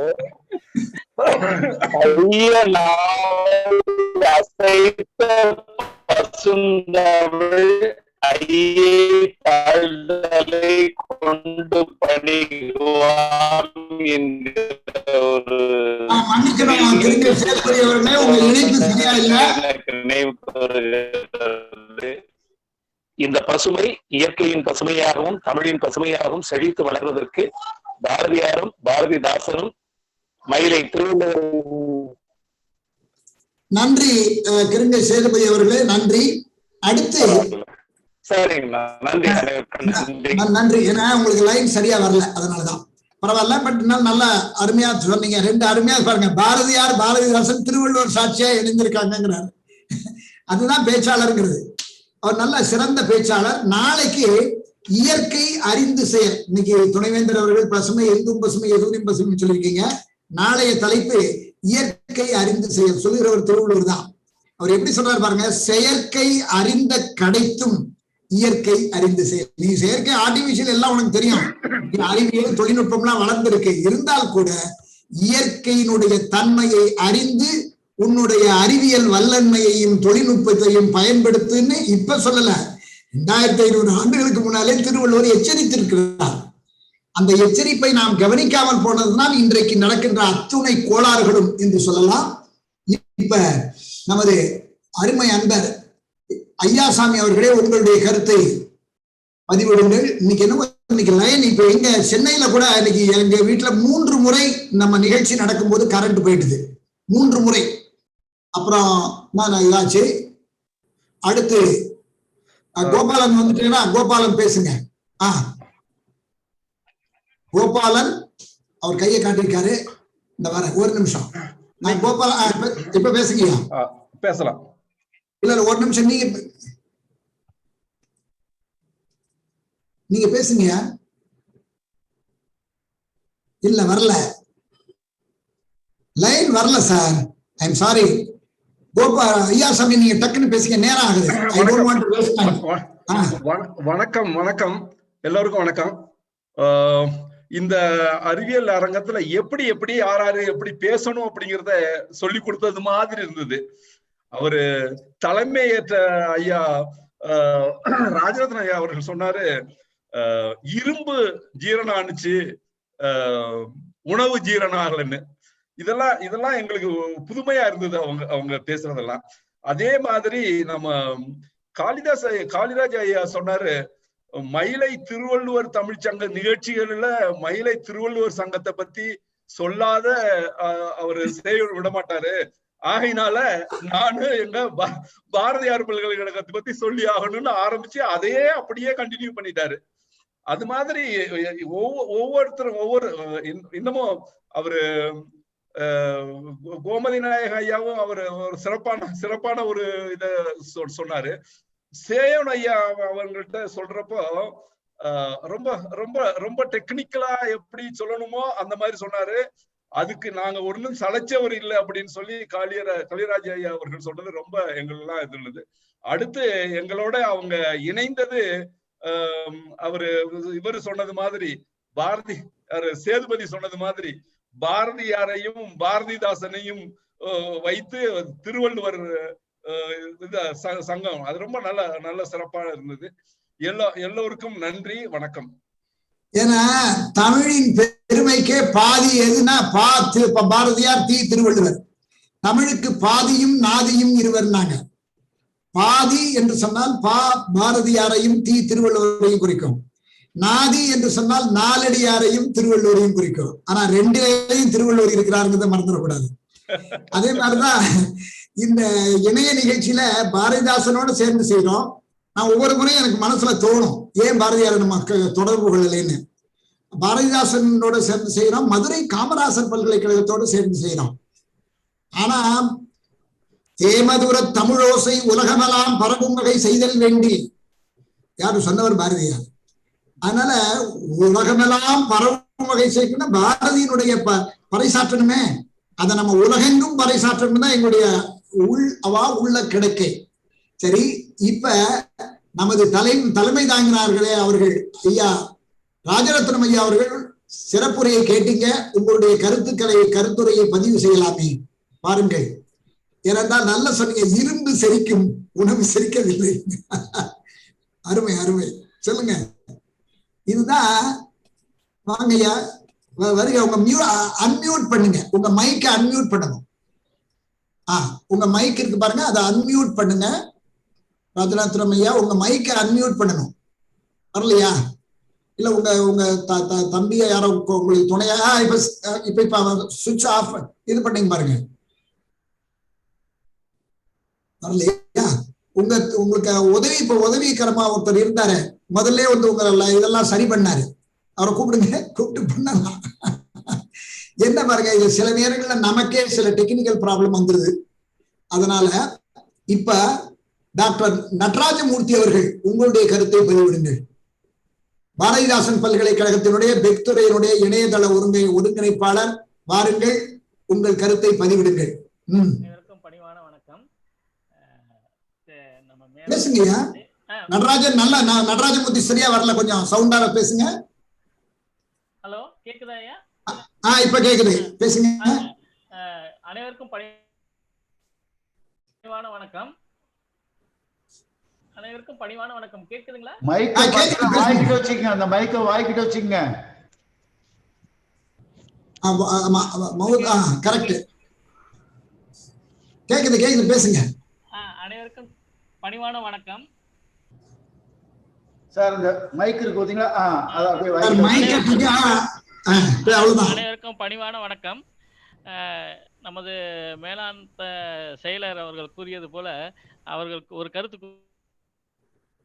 கூறினார், இரும்பு செரித்து விட்டது, உணவு செரிக்கவில்லை என்று. ஆனால் இன்று அறிவு பசி எங்கள் எல்லாரையும் செரிக்க வைத்து விட்டது. இருவரும் அறிவு பொழிந்து எங்கள் அனைவருக்கும் அறிவு பசி செரித்து விட்டது. அது ஒன்று. அப்புறம் நமது செயலர் அவர்களின் ஆதங்கம் ஒன்று தெரிந்தது, திட்டங்கள் செயல்படவில்லை என்று. அதற்கு ஒரு கதை கூறுவார்கள். எப்படி என்றால், ஒரு அரசர் 3 பேருக்கு வேலை கொடுத்தாராம். ஒருவர் பள்ளம் நோண்ட வேண்டும், மற்றொருவர் செடி நட வேண்டும், அடுத்தவர் அந்த பள்ளத்தை மூட வேண்டும். ஆனால் மறுநாள் பார்க்கும்போது அந்த செடி எங்கேயுமே இல்லையா. என்னன்னு கேட்டாங்களாம், அந்த பள்ளம் நோன்றவன் வந்தான், பள்ளத்தை மூடுறவனும் வந்தான், ஆனா செடி நடுறவன் வரலன்னு. அந்த மாதிரிதான் திட்டங்கள் செயல்படல அப்படிங்கிறதுக்கு அவர்கள் கூறும்போது எனக்கு அதுதான் ஞாபகத்துக்கு வந்தது. அவர்களுக்கு நன்றி. அடுத்ததாக நமது சிறப்புரையாளர் அவர் கூறும்போது எனக்கு அவர் பேசும்போது எனக்கு என்ன தோன்றியது என்றால், இன்ட்ரெஸ்ட்டுக்கும் கமிட்மெண்ட்டுக்கும் வித்தியாசம் இருக்கும் அப்படின்னு சொல்லுவாங்க. ஆனா இங்க இரண்டும் போட்டி போட்டு நடை போட்டது. எப்படின்னா, அவர் வேதியியலை பசுமை வேதியியலை பல துறைகளில் எப்படி பயன்படுகிறதுன்னு கூடும்போது அந்த இன்ட்ரெஸ்ட் நமக்கு தெரிஞ்சது. அவர் நமக்கு புரிகிற, அதாவது பசுமை வேதியியல் என்றால் என்ன என்று தெரியாதவர்களுக்கும் புரியும் அளவுக்கு நமக்கு கூறியது. அவருடைய கமிட்மெண்ட் தெரிந்தது, அனைத்து மக்களுக்கும் சேர வேண்டும் என்று புரியும் அளவுக்கு தமிழில் கூறியது நமக்கு அருமையாக இருந்தது. அவர்களுக்கும் நன்றி, அனைவருக்கும் நன்றி. அருமை, நன்றி டாக்டர் நடராஜமூர்த்தி அவர்களே. அடுத்து காவல்துறையில் பணி செய்து டெப்டி சூப்பரண்ட் ஆஃப் போலீஸ் டிஎஸ்பியாக ஓய்வு பெற்றவர், நல்ல கவிஞர். நம்முடைய எல்லா நிகழ்ச்சிகளிலும் ஆர்வமுடன் பங்கேற்று நம் நிகழ்ச்சிகள் அனைத்திற்கும் ஒரு வலிவும் பொலிவும் சேர்க்கிற கவிஞர் கருப்புசாமி அவர்களே, வருக, உங்கள் கருத்தை பதிவிடுக. வணக்கம் ஐயா, வாய்ப்புக்கு நன்றி ஐயா. ஒரு கேள்வி, இது உயிர்கொல்லி இந்த வேதியியல்ல பசுமை வேதியியல்ல உயிர்கொல்லியை பத்தி சொன்னீங்க, அதாவது பூச்சிக்கொல்லிய. இப்ப உயிர்கொல்லி தாவரங்களாகவே நம்ம சீமை கருவேல மரம், பிராசோபிஸ் ஜூலிஃப்ளோரா, ஆகாய தாமரை, இந்த பார்த்தீனியம், இது போன்ற ஒரு உயிர்கொல்லி தாவரங்களே இருப்பதாக சொல்றாங்க. இதனுடைய இது நம்ம பசுமை வேதியியல்ல எந்த அளவுக்கு பாதிக்குது, அதை பத்தி உங்க கருத்தை சொல்லுங்க. அதாவது இந்த ஆகாய தாமரை மற்றதெல்லாம் சுற்றுப்புற சூழலை ஓரளவுக்கு தான் பாதிக்குது. அதுக்கு ரொம்ப பாதிக்கிறதுக்காக அதனுடைய இதெல்லாம் இல்லை. பட் அதை விட பெரிய பாதிக்கக்கூடிய நுண்கிருமிகள் தாவரத்தை தாக்குறது, மனுஷன் தாக்குறது இருக்குது. அதில் அந்த பயோபெஸ்டிசைட், பயோ இன்செக்டிசைட்ஸ்னு நிறையா டெவலப் பண்ணியிருக்கிறாங்க. அது அதுக்கு யூஸ்ஃபுல்லாக இருக்கும். பட் இந்த தாவரங்கள் நிறைய பேர் it is having some medicinal value also. இந்த சம் ஆஃப் த இந்த தாவரங்கள். பட் அது சுற்றுப்புற சூழலுக்கு அது முழுசும் காரணம்னு நம்ம சொல்ல முடியாது. நன்றி நன்றி ஐயா. அடுத்து நமது அன்பர் ஒரு கேலக்சி, அவரு பேர் எழுத விட்டிருக்காரு, இருந்தாலும் ரொம்ப ஆர்வத்தோடு இருக்காங்க. அந்த கேலக்சி என்கிற மன்னிக்கணும், ராஜரத்னம் ஐயாவோட இது அன்மியூட் ஆயிடுச்சு, அவர் ரெடியா இருக்காரு. அவங்க பேசலாம். ஐயா ராஜரத்னம் ஐயா, நீங்க உங்க கருத்தை சொல்லுங்க ஐயா. இந்த கருத்தை சொல்றேன், ரொம்ப நன்றி. தலைப்பு எங்கும் பசுமை எதிலும் பசுமை. இந்த எங்கும் பசுமை எதிலும் பசுமை இருந்த நிலை மாறி இன்றைக்கு பல்வேறு கேடுகள், சுற்றுச்சூழலை பாதிக்கின்ற நிலைமை, உயிரினங்களுக்கு பல்லுயிர் உயிரினங்களுக்கு பாதுகாப்பு இல்லாத ஒரு சூழ்நிலை, இதை பற்றிலாம் நம்ம விவாதித்தோம். இதற்கு என்ன காரணம் என்பதை பற்றியும் நம்ம விவாதிச்சோம்.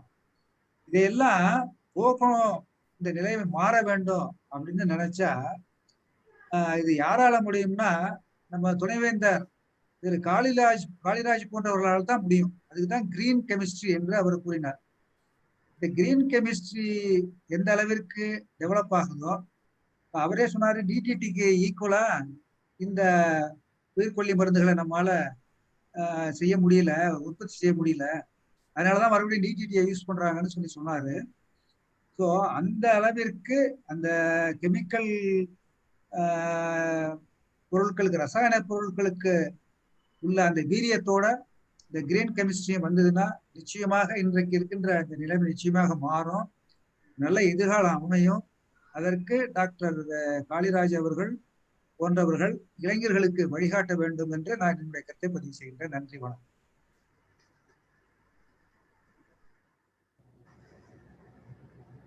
ஐயோ, இப்ப கேக்குதா பேசுறது? இப்ப பேசுங்க கோபாலன். இப்ப பாருங்க, அவர் எப்பவும் கேள்வி கேட்டு பேசக்கூடிய அந்த சொல்லுங்க ஐயா, இப்ப பேசுங்க. இன்னைக்கு எல்லாமே புதுசா இருந்தது டாபிக்.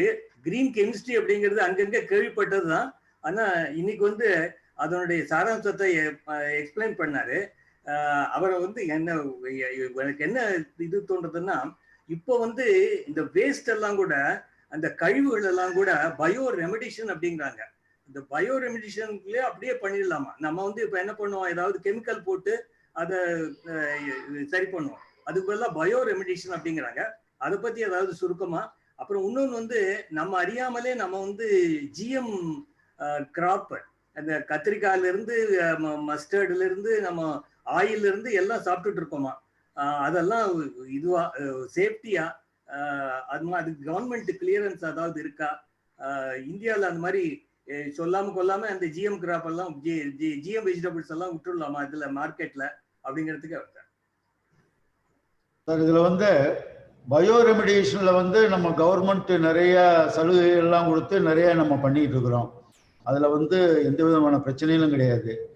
இந்த ஜெனட்டிக்கலி மாடிஃபைடு கிராப்ஸை நம்ம எப்படி யூஸ் பண்ணோம்னா, ஒரு சில நேரங்களில் ஜெனட்டிக்கலி மாடிஃபைடு பிளான்ட்ஸ், அனிமல்ஸ் இதெல்லாம் வச்சு வேக்சின்ஸுக்கு உருவாக்க முடியும், அதை எக்ஸ்பிரஸ் பண்ண முடியும், மருந்து பொருட்களை உருவாக்க முடியும். அதில் வந்து பாதிப்பு கிடையாது, ஏன்னா அது வந்து அந்த ப்ராடக்டாக வருது அதனுடையது.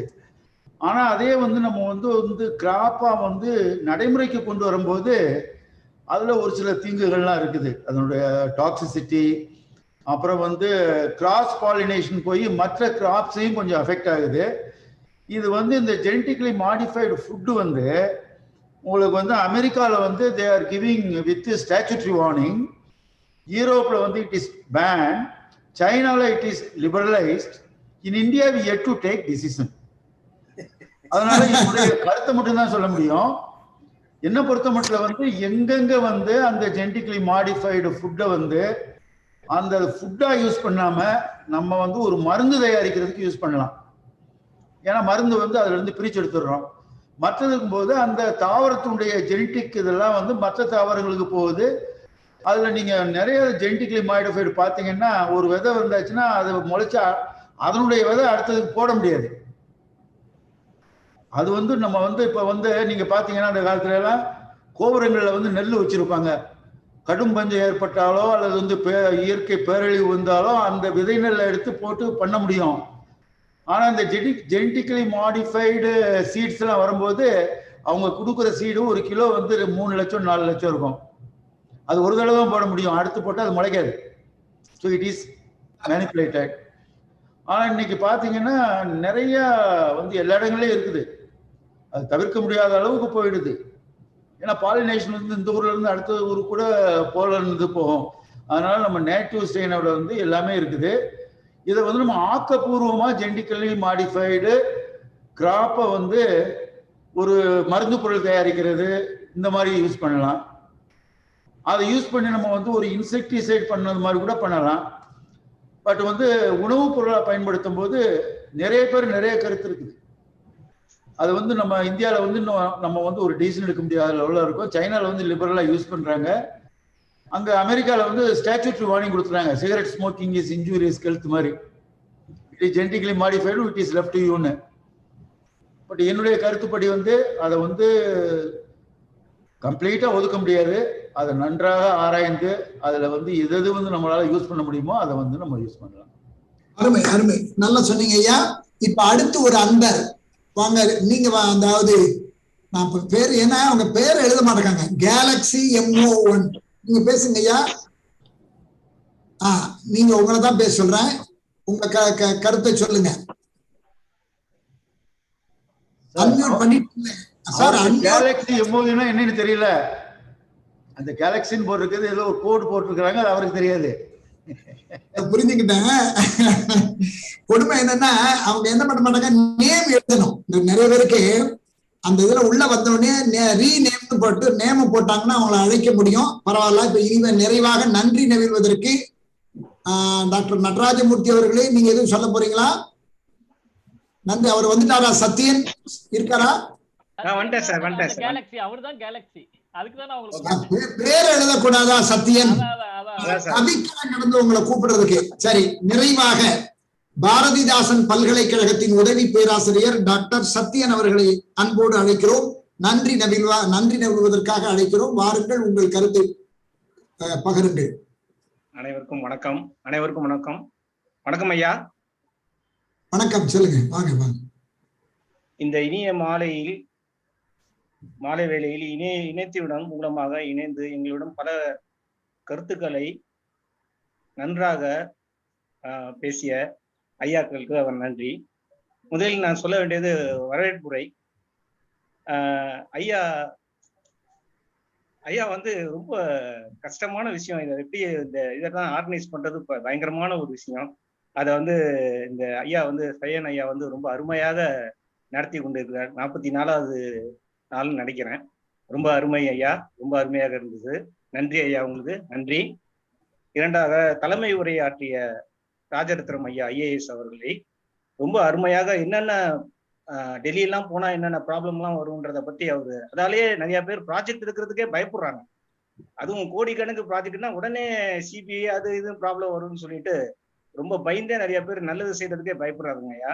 அது மாதிரி விஷயம்லாம் ராஜரத்னம் ஐயா சொன்னாங்க. அவர்களுக்கும் நன்றி. சிறப்புரை மாண்புமிகு துணைவேந்தர் ஐயா அவர்கள் ரொம்ப அருமையாக, நான் வந்து சமூக பணித்துறை, எனக்கு பயோடெக்னாலஜியை பத்தி அறிய ஒன்றும் வாய்ப்பு இல்லை. ஆனா ரொம்ப அருமையாக அந்த சமூக பணித்துறையாலும் கத்துக்கிற மாதிரி ரொம்ப அருமையாக, ரொம்ப எளிமையாக, ரொம்ப அருமையாக சொன்னாங்க சார். ரொம்ப நன்றி ஐயா உங்களுக்கு.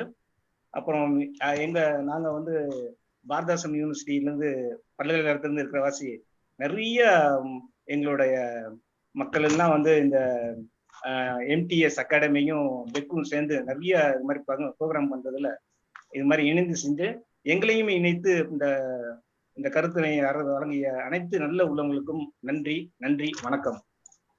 அருமை. அன்பர்களுக்கு ஒரு வேண்டுகோள், நாளைய நிகழ்ச்சியை பற்றி ஒரு அறிவிப்பு. நான் முன்னரே உங்களுக்கு சொன்னேன், நாளைக்கு மயிலை திருவள்ளுவர் தமிழ்ச்சங்கமும் மதுரை காமராசர் பல்கலைக்கழகத்தின் தமிழியல் துறையும் இணைந்து நடத்தும் சிந்தனை அரங்கம் 45, இயற்கை அறிந்து செயல், இதான் தலைப்பு.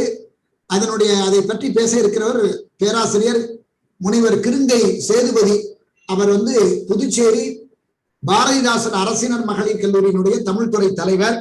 அது மட்டுமல்ல, தினமணியில ஒரு மாதத்துக்கு குறைந்தது 1 அல்லது 2 தலையங்க கட்டுரை எழுதக்கூடியவர், சிறந்த சிந்தனையாளர். அதாவது நாட்டில் நடக்கக்கூடிய நிகழ்வுகளை உற்று கவனித்து அது குறித்த நல்ல பல சிந்தனைகளை கிள்ளி கொடுக்காமல் அள்ளி கொடுப்பதில் வல்லவர் பேராசிரியர் முனைவர் கிருங்கை சேதுபதி அவர்கள் நாளைய சிறப்பு விருந்தினர். அந்த நிகழ்ச்சிக்கு தலைமை வகித்து பெருமை சேர்க்கிறார் மேனாள் அரசு செயலாளர் தமிழ்நாடு அரசு MP நிர்மலா IAS அவர்கள் நாளைக்கு தலைமை உரை நிகழ்த்துகிறார்கள். இந்த நிகழ்ச்சியில் மற்றபடி நாங்கள் எல்லோரும் வழக்கமாக கலந்துவிடும். நீங்களும் அதுபோன்று அனைவரும் வந்து பங்கேற்று அந்த நிகழ்ச்சியை பெருமைப்படுத்துமாறு வேண்டுகிறோம். அன்பர்களுக்கு ஒரு தகவல், மயிலை திருவள்ளுவர் தமிழ்ச்சங்கம் இதுவரை 48 இதழ்களை வெளியிட்டுள்ளது. இந்த 48 இதழ்களில் 38 இதழ்கள் துணைவேந்தர்கள் அலங்கரித்திருக்கிறார்கள்.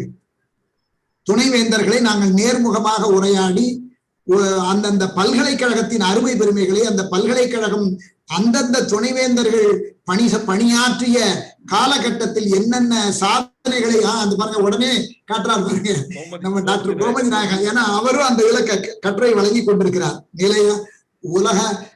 நிலையான உலக எரிசக்தி மாற்றம்னு இப்ப காட்டுறாரு பாருங்க. அதுதான் நான் மறந்துடுறேன், சில நாள் இன்னைக்கு ஞாபகப்பட்டேன். அறிவியல் பூங்காவை வெளியிட்டு இருக்கோம். இந்த அறிவியல் பூங்காவினுடைய நோக்கமே, அறிவியலுக்கு நாங்க அதுக்கு ஒரு லோகோ வச்சிருக்கோம், அதை பார்த்தாலே உங்களுக்கு தெரியும். முன்னோக்கி சேட்டிலைட் இருக்கும். அதுல அறிவே ஆற்றல், அறிவுடையார் ஆவது அறிவார். திருவள்ளுவர், நம்ம எல்லாத்துக்கும் திருவள்ளுவர் தான். அப்ப அதான் எங்களுக்கு காரணம். எண் என்ப ஏன எழுத்தென்ப இவ்விரண்டும் கண்ணென்ப வாழும் உயிர்க்குன்னாரு திருவள்ளுவர். என்ன அறிவியல், எழுத்துதான் மொழியியல். ஆக அறிவியலையும் மொழியியலையும் இரு கண்கள் என போற்ற வேண்டும் என எங்களுக்கு சொன்னவர் திருவள்ளுவர். அதை நாங்கள் செயல்படுத்தி கொண்டிருக்கிறோம். இப்ப நம்ம சொன்னாங்கல்ல, செயல்படுத்தும் போது என்ன பிரச்சனை வருதுங்கிறத இன்றைய தலைவர் அவர்கள் சொன்னார்கள். ஆனால் நாங்கள் அறிவியல் பூங்காவை 48 இதழ்கள் வெளியிட்டு 49வது இதழ், அது கூட நான் பாரதிதாசன் பல்கலைக்கழக துணைவேந்தர் காளிராஜ் அவர்களை கேட்டிருக்கிறேன். 49வது இதழை பாரதியார் பல்கலைக்கழகம் அங்க அலங்கரிக்கணும்னு அவர்கிட்ட ஒரு வேண்டுகோள் இதற்கு முன்னாலே விடுத்திருந்தேன். ஏனென்றால் இது ரொம்ப பொருத்தமா இருக்கும். இந்த 49வது இஷ்யூல அவருடைய இன்டர்வியூ ஒரு 7-8 பக்கம் வந்து உடனே அடுத்து நம்ம பாரதியார் பல்கலைக்கழகத்தோடு இணைந்து அந்த நிகழ்ச்சியை தொடங்கணும்னு வச்சுங்க. அதாவது பழம் நழுவி பால்ல விழுந்து அதுவும் நழுவி வாயில விழுந்துதான் எடுக்காம அது மாதிரி இருக்கு என்று சொல்லி நிறைவு செய்கிறோம். அறிவே ஆற்றல், அறிவை வளர்ப்போம். அது நம்மை வளர்ப்பதுடன் நமது ஆற்றலையும் வளர்த்து நானிலத்தில் மேனிலை அடைவதற்கு உற்ற துணையாக இருக்கும் என்று சொல்லி, அன்பில் திளைக்க, அறிவில் சிறக்க, ஆற்றலில் மேம்பட, பண்பில் பரிமளிக்க, பாரில் உயர்ந்தோங்க, தினம் ஒரு திருக்குறளை நாளும் படியுங்கள், திருவள்ளுவர் ஆத்திச்சுடியையும் படியுங்கள் என்று சொல்லி தமிழ் பண் பாடி நிறைவு செய்வோம்.